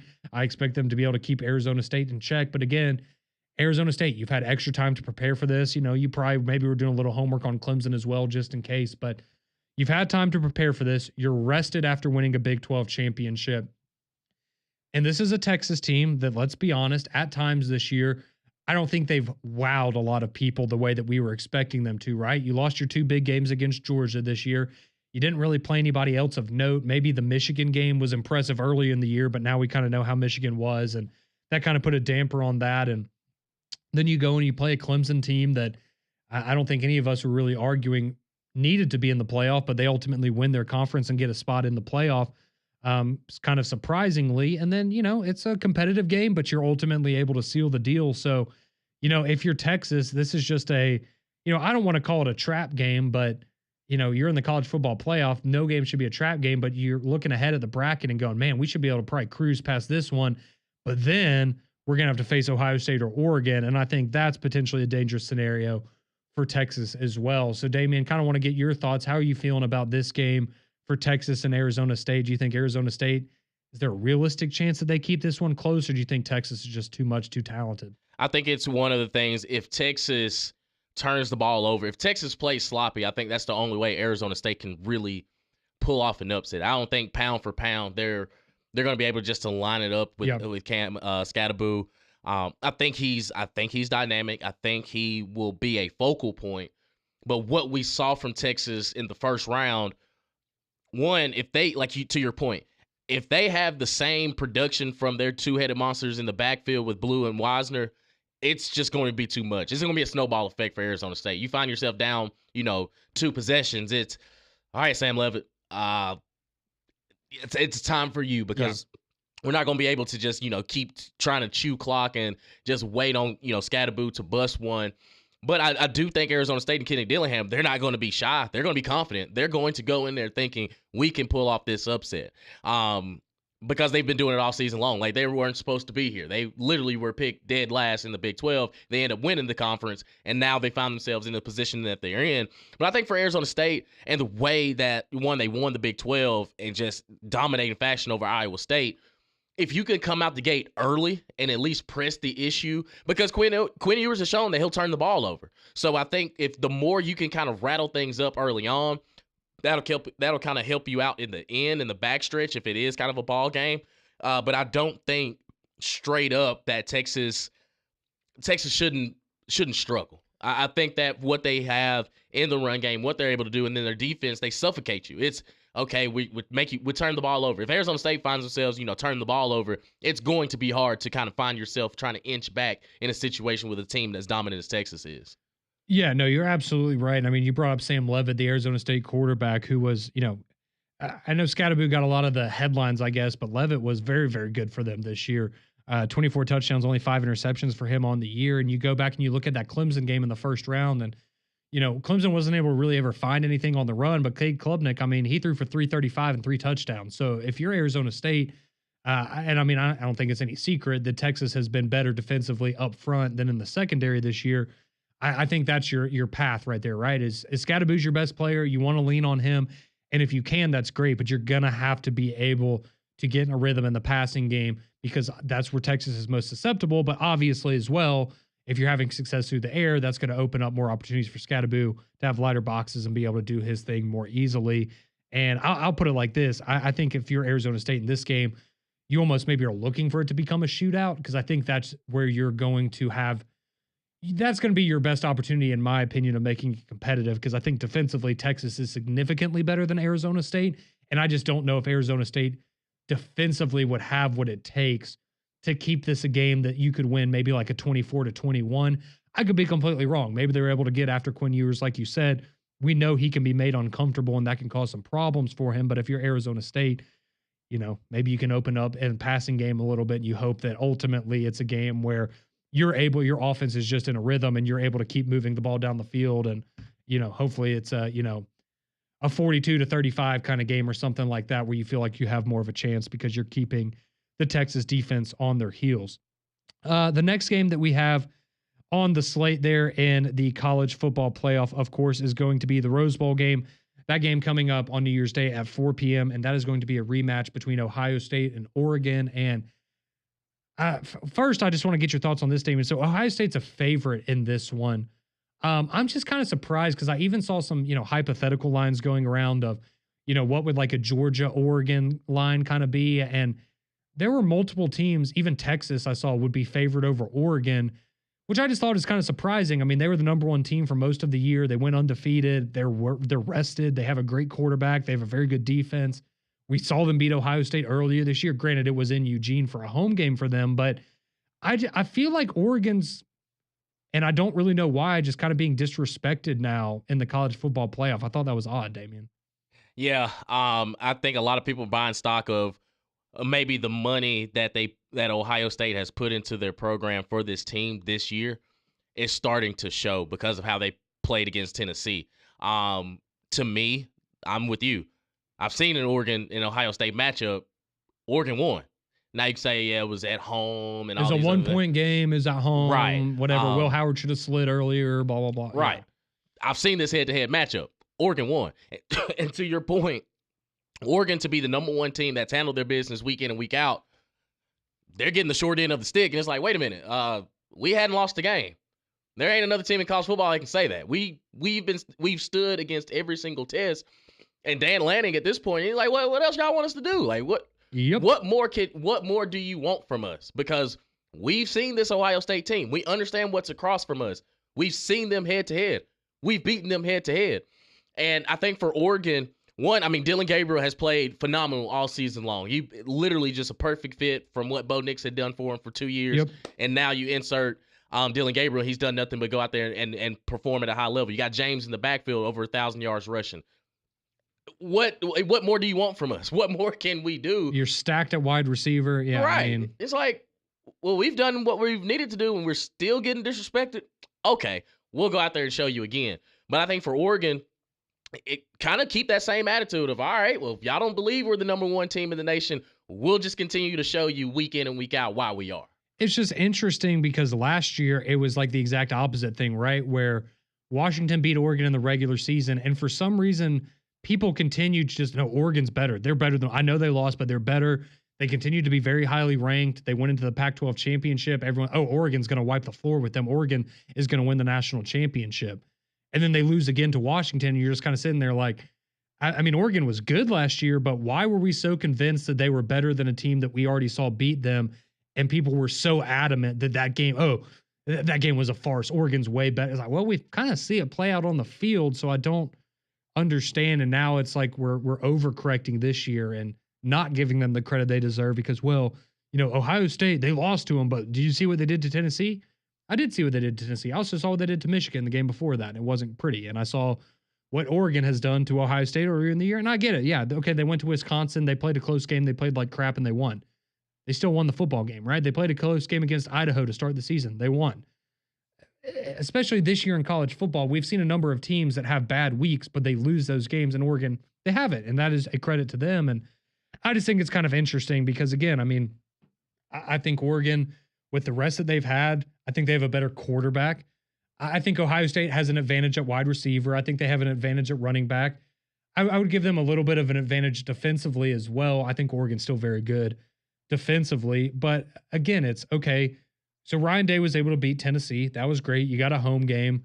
I know kind of all the drama that was going into the fanfare around that whole game and everything. I think that really kind of motivated the players. They heard no one really was giving them a chance, and they look like national championship contenders in that game. And I understand why people are high on Ohio State. It's just, again, they've been kind of wishy-washy at times this year. And Oregon, while, again, they've had their bad games, they have won every game that they've played. And I just think this is going to be such a fascinating game. I'm super excited for this. I'm glad that, it would have been cool, I guess, if we had gotten to see it again in the Big Ten championship. But now that we didn't get that, it makes this game even more exciting. I think that it is a rematch at a neutral site in the Rose Bowl, the most historic stadium in college football. It should be a great avenue for that. But I think, yeah, this is going to be a great game. It's going to do crazy numbers viewership wise. And, it could be a game that we look back on and go, man, that was, maybe that was a national championship game if those were the two best teams. And it's just kind of a knockout, drag out dogfight for 60 minutes. So looking forward to that game very, very much. But there are another college football playoff game. We have Notre Dame and Georgia, that game in the Sugar Bowl. Again, Carson Beck not going to be available, had surgery on his UCL earlier this week, but we still have that game to get to, and we will do that momentarily. But our buddy Don has been waiting by patiently on the phone lines this morning. Don, appreciate you hanging on, my friend. Did you have a good Christmas? Yes, I did. I hope you guys did. And Damien, that was a beautiful picture of you and your girlfriend, buddy. Very, very nice looking lady. He broke the internet, Don, and we've had a lot of fanfare for Damien this morning. Yeah, it was all over social media on Facebook and everything. But I think I saw it in Vanity Fair or something too. It was kind of going all around. Well, hey, Conrad, I'm happy for him. I'm sure. I hope you and Paige had a beautiful Christmas. Yeah, we did, Don. It was great. It was good to spend some time with her and the family. And her and Jackie said Merry Christmas to you as well, Don. They appreciated you wishing them Merry Christmas. Absolutely, buddy. That's two great ladies right there, buddy. But hey, I got a little comeback on the guy that said something about Hugh Freeze not getting any linemen in the portal. Doesn't he know that we got the two top offensive tackles in the portal? I tried to tell him, Don. I brought it up. Okay. Well, hey, thank you, Conrad. I appreciate you taking. Hey, I got Auburn's back, man. I hear you, buddy. Well, good for you. But hey, also too, and I don't know if y'all have talked about this, but on these games, everything, as soon as they conclude, the players that want to enter the portal, they got 5 extra days after their bowl Correct. game to enter everything. And I know Conrad, I know you guys aren't done. You are going after some people that are still playing, and so are we. We got room for about 2 or 3 more kids, and we do have to get an offensive guard and probably some defensive linemen. But they had I'm not sure if you saw the video on 3 or not, but a lot of people are high on us. Not before you say anything, Damien, I'm not picking any wins yet. Okay, not ready for that yet. No, we got a whole year. We got almost a whole year, man. We're good. Yes, we do, Damien. Yes, we do, buddy. But hey, Conrad, question: do you happen to know when y'all going to be at Social Taco Tuesday? Because Alabama plays at that time. Correct. So we will not, Don, we will not be doing that. So Mac and Cube will be live on Tuesday, and we have a little pre-recorded like playoff preview that we have for 3-man front that'll play from 10 to 11. But then at 11, it'll roll over to the ReliQuest Bowl and all that coverage here on Jocks 94.5. So no, we will be missing next week at Social Taco, but we will be back the week after. So you guys will be off on Tuesday, Wednesday, hopefully. Yes, we will be off on Tuesday and Wednesday. Well, correct. Good. Y'all get some time off, my friend. Y'all do everything, but I'm glad you guys had a good break and everything, and glad to have y'all back. And hopefully, Conrad, I'll be calling you guys this later today. All right, sounds good, Don. Appreciate you chiming in. Glad you had a Merry Christmas. But we do have one more college football playoff game to break down, that one being Notre Dame. Notre Dame and Georgia in the Sugar Bowl. That will be the final game of the quarterfinals on New Year's Day night. And when we come back here on McElroy and Cubelic in the morning, we will break down that matchup for you, as well as talk about, is Georgia the SEC's best hope at a national championship this year? All that coming up on Jocks 94.5.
It was only a matter of time. 9:36. Welcome into McElroy and Cubelic in the morning here. Conrad and Damien holding down the fort for you. I'm impressed. It took you 2.5 hours to play Taylor Swift. This was let me tell you how my 2024 on Apple Music went. Was this your most played song? Was indeed. Indeed. That's all right. Hey, say it with your chest. Hey, say it proudly. There's nothing wrong with that. She was also my number 2 artist. Was Shabuzi number 1? No, it was The Weeknd. The Weeknd was number 1. Taylor Swift was number 2. Travis Scott 3. Lil Wayne 4. And Florida Georgia Line 5. Hey, I respect it. I mean, I think mine was Kanye, Drake, and Kendrick Lamar. So I mean, and I think it's been that same top 3 for about the last 7 years. So right. doesn't really change a whole lot. That also kind of shows you how the quality of the new music that comes out. But that's just a completely different conversation. All right, so we've been talking about the college football playoff quarterfinals coming up. And so we spent the first breaking down the first 3 matchups for you. Now we have the last one that is going to be your New Year's Day nightcap between Notre Dame and Georgia there at the All-State Sugar Bowl. 7:45 kickoff there. Georgia is a 2-point favorite as it stands right now. Of course, if you missed the news, Carson Beck is not going to be available for the entirety of the playoffs. He had surgery on his elbow earlier. And so it seems like that went well. Everything's fine with the operation, and he should be good to go to continue his career at the NFL level. But that means it is Gunnar Stockton time if you are a Georgia Bulldogs fan. And I will say, when we saw him in the SEC championship game, clearly it was a guy that doesn't have a lot of experience. There were some rookie mistakes that you saw made in that game, but I also thought the element that he added with his legs and the toughness and physicality that he seems to bring, it's just a different look for that Georgia offense. And let's be honest, this is a Georgia offense that hasn't been particularly good at running the football this year, or at least, to the standard that we're used to with Georgia. And so maybe bringing him in and having that added element to the offense, maybe that's something that, not saying he's better than Carson Beck or will be, but maybe it's something that added wrinkle. It just kind of mixes it up for Georgia and gives them a little bit of a spark offensively. And of course, but when you have a quarterback in this type of situation, I think the big concern is turnovers, right? You just don't want a quarterback that gets in there and is, whether it's nerves and you're, airmailing passes a little bit, or you're just kind of, shorthanding it, or you're being rushed through your reads and you're just making bad decisions. I think that's the big concern for if you're Georgia. But the good news is you've had a few weeks to kind of get this put into motion here and get him reps and get a game plan formulated that plays to Gunnar Stockton's strengths. Because, going up against this Notre Dame team, I will say one of their defensive linemen is going to be out with an injury. And that's going to be a big loss for Notre Dame. He had 7.5 sacks on the season for him. And so one of the bigger pieces of their defensive front is going to be out with an injury. But still, this is a Notre Dame team that is very, very physical. They can run the football very, very well. What Riley Leonard added with his legs, I think that's something that we've seen Georgia struggle with a little bit at times this year. But passing, not necessarily the biggest threat at times for Notre Dame. They do have a passing game, but they like to run the football, and that's a big part of where Riley Leonard has found his success this year. And I think just, defensively for both of these teams, they're so physical. This is not the same Notre Dame team that we've seen, in recent years in the playoff. I think they are much better and more equipped for this kind of matchup than that. And that's why you've seen a lot of people already picking Notre Dame to pull off the upset, because Georgia's rolling in there with a backup quarterback. And they've, again, been a team that when they're playing their best football, no doubt they're one of the best teams in the country, but we've also seen them play pretty bad at times this year. So for you, Damien, going into this game with Georgia Notre Dame, how big of a deal is Carson Beck not being available? And what are you expecting from a Georgia team that's a little bit injury rattled, but going up against a Notre Dame team that is looking to prove a point that they are more than just a one-game wonder? The more I look at this Georgia matchup, one, I do think the missing piece of Carson Beck, because think about the inconsistencies that we saw with Carson Beck all season long, where Georgia felt like they just had to claw. Like they had to dig deep. They had to just find other ways to do it. And the lack of running game that they had for most of the season. I think this Notre Dame team, we as a society, we have to look at this team for what they are this season. We understand what they've been in the past in these situations, but this is a different Notre Dame brand of football that they're playing. Defensively, they're strong. They showed that against Indiana. Indiana, for not to say that Nathan Rourke wasn't a good quarterback. Curtis Rourke, my apologies. Wasn't like he say wasn't a bad quarterback. He wasn't exceptionally well, but everything that he did well, Notre Dame completely neutralized. They had to beat them in the pocket, and they couldn't do it. Gunnar Stockton, when he was asked to come in against Texas in the SEC championship game, yeah, he's tough. But you kind of see why he was the backup for a reason, because he's not as consistent as Carson Beck was, and Carson Beck wasn't consistent when he was the starter. Now, I do think that Carson Beck not being out there is definitely going to affect him, but I think you can hang your hat on that Georgia defense being strong up front. And, I mean, if you can neutralize what Jeremiah Love has been for Notre Dame, you kind of playing with house money at that point if you're Georgia defensively. You're asking Riley Leonard to beat you. And I'm not going to say he's a complete world beater, but he has to almost play perfect for Notre Dame offensively to get things going if they're not going to be able to run the football. Now, this Georgia defense has shown some holes against the run game. You go back to the Ole Miss matchup where Ole Miss lined it up and said, all right, the game is it's raining out here. Yep. We are going to line up and run the football and show us that you can stop us. And they didn't. I mean, Georgia Tech game was the same thing. Exactly. So how much does Riley Leonard's legs play a part into what could be potentially an upset against Georgia in this matchup when Georgia's not at 100%? Yeah, I mean, I think you hit the nail on the head. I think a lot of it's going to come down to the Georgia defense and their ability to stop the run. And, I will just, if you're a Georgia fan, maybe this gives you some optimism on that front is, you look at what Notre Dame did. And let's be honest, I mean, outside of the one, you had a 98-yard touchdown run from Jeremiah Love, which was huge, obviously. But outside of that, you had 34 carries for 95 yards. That's what you're averaging, under 3 yards a carry the rest of the game outside of that one play. Jeremiah Love had 108 yards on 8 carries. He had 10 yards on 7 carries outside of that one long touchdown run. So if you're Georgia, I think it was just a case where, let's be honest, Indiana was just outmatched, right? Notre Dame was just, they have the Jimmies and Joes and Indiana did not, on top of the fact that the coaching was just not where it needed to be for Indiana. But you look at this and you go, okay, that seems like a somewhat of a path to victory right there for Georgia, right? Because I agree with what you said, Damian. If you can make Riley Leonard beat you through the air, hey, if you lose that way, so be it. I think you can live with that. But that's what you kind of want to force them to have to do and make Notre Dame get out of their comfort zone a little bit. So, we'll talk more about these games next week early on, getting into it. But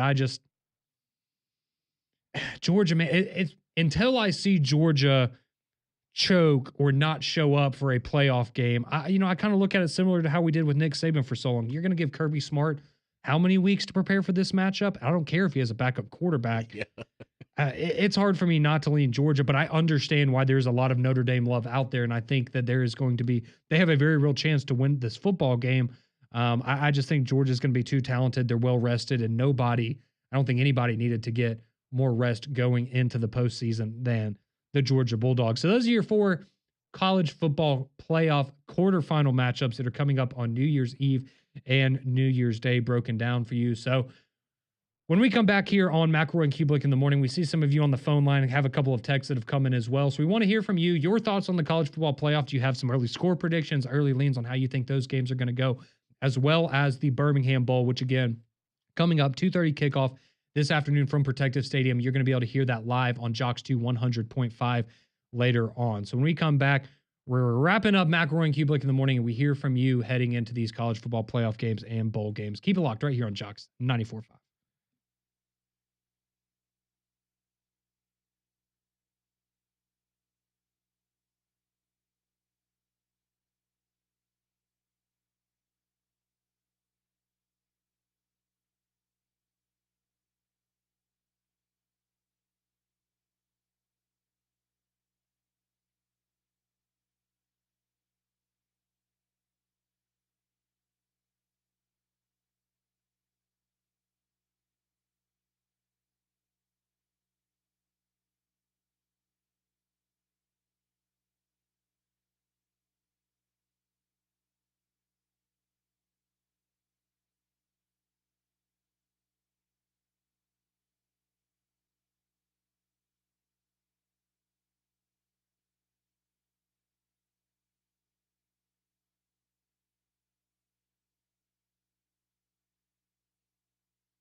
9:49 here on McElroy and Cubelic in the morning. I was just gonna let it ride for a minute. I'm telling you, it's an anthem. That you need to get the blood pumping this morning. There's nothing. I feel like I'm in the Eagles locker room right now. That's in terms of more modern, like pump up music. I mean, Dreams and Nightmares is unmatched. That's Meek Mill. What once was. Facts. What once was. A few more minutes here with Conrad and Damien before we set you up for a 3-man front. Pat Landrum and Molly going to have you covered from 10 to 2 here on Jocks 94.5. We spent some time this whole hour really breaking down the college football playoff quarterfinals that are coming up on New Year's Eve as well as New Year's Day. In just a minute, we're going to make some picks here for your bowl slate for Friday. As again, we have some great games coming up all throughout the day here today, including a game kicking off in just a little over an hour. So we will get to that here momentarily, but we do have a couple texts wanted to get to real quick on the Courtesy GMC text line 205-834-9450. Somebody texts in and says, while we are talking about the transfer portal, let's talk about the number of players going in being over 5,000 players in the portal. And yeah, I mean, this is a number that grows every year, right? I feel like we do this every year now for the past couple where it's, oh man, you got, so many thousand players in the portal. How many of those guys are realistically going to find another landing spot on the other side? And now, let's throw in this whole JUCO rolling into it now. So a bunch of guys have an extra year of eligibility that previously were planning on, I don't know, going to the NFL or going pro in something other than sports. And now they have an opportunity to extend their college careers. And it's just, it's a mess, man. And it's, doesn't look like that's going to, change anytime soon, at least change for the better. JD in Birmingham, he texted in, he says, I think there's going to be a shootout in the Birmingham Bowl. He said, give me the Commodores 57-55 in 4 overtimes. I'm here for it. I will be there for it. Based on some of the other bowl games we got. We'll see. Well, yeah, keep up with the theme. I'm with it. I'm right there with you. Let's see. We have somebody else texting in about the college football playoff. They say, we'll be interested to see if Boise and Arizona State struggle like SMU and Indiana. And yeah, I think that's what a lot of us are kind of curious about again is, are you going to see teams that kind of look like a shell of their former selves from what we saw in the regular season and teams that kind of get in the spotlight, and whether it's, players that are, nerves, players not ready for the moment, coaches that aren't ready for, to make tough decisions and tough, calls in the middle of these games. It's, it wasn't pretty for SMU and Indiana, and I hope Boise and Arizona State fare better. I think we all do because we want competitive games to watch, right? We do. Michael from Alabaster, he chimes in. He says, with the Georgia line being Georgia -2 over Notre Dame, Vegas is telling you Carson Beck wasn't going to be a factor at all. Notre Dame is way more physical than Georgia, and the only thing Georgia has on their side is that the game is being played inside. If this game is outside and below freezing, Notre Dame wins going away. With that being said, I'm still a firm believer that Notre Dame wins this game and the national championship. All right, Michael, I like the prediction there for Notre Dame to beat Georgia and ultimately win the national championship. And then we have Robert texting in. He says, I strongly believe that Texas beats Arizona State decisively because of their physicality. He likes them to win 27-17.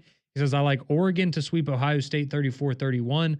The Ducks match up well against Buckeyes on both lines of scrimmage. Georgia edges Notre Dame in a defensive struggle 28-17, and Boise State keeps it close with Penn State, but the Nittany Lions win 24-21. Robert, I like all the predictions. Appreciate you texting in your score predictions as well as everyone else throughout the show today. But as I said a minute ago, we do have a great slate of bowl games coming up today. And Damien, as we do normally on Fridays on Morning Jocks, we'll do it on McElroy and Cubelic in the morning. Let's make some picks here for some of these bowl games coming up. Of course, we will save the Birmingham Bowl for last, but we do have coming up in just over an hour, the Armed Forces Bowl, Oklahoma and Navy. Oklahoma, a 2.5-point favorite in this one. No Jackson Arnold for the Sooners. I think they're still missing about a dozen wide receivers, just like they have all year long.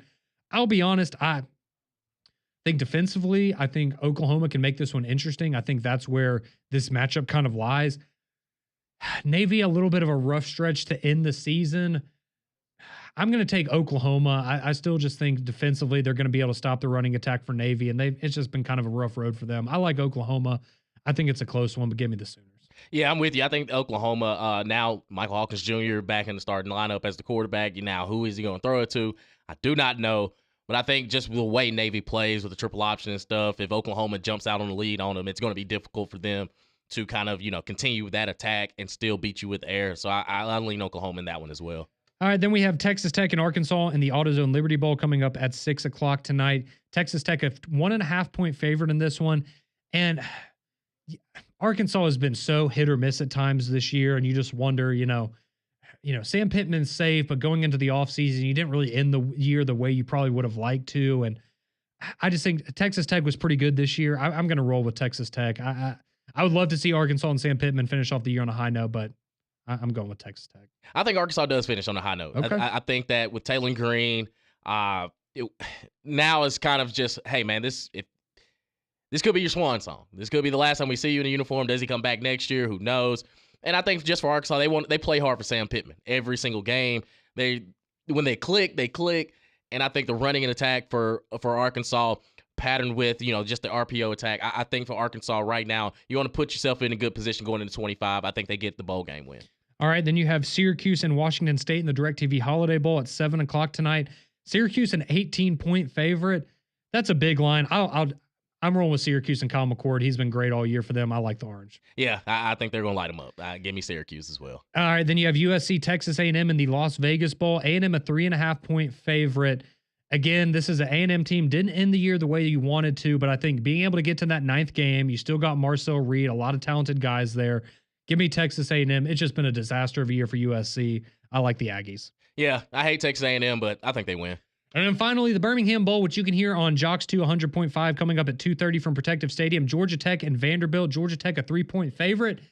I said it earlier. I can't go against Diego Pavia. Give me Vanderbilt in a close one. Yep, give me Vandy. I think Georgia Tech, they can make it interesting, but I'm with you. Diego Pavia puts on his Johnny Manziel performance. And there we have it. Appreciate all of you tuning in for the Friday edition of McElroy and Cubelic in the morning. For Damian Mitchell, I'm Conrad Van Order. 3-man front is coming at you next.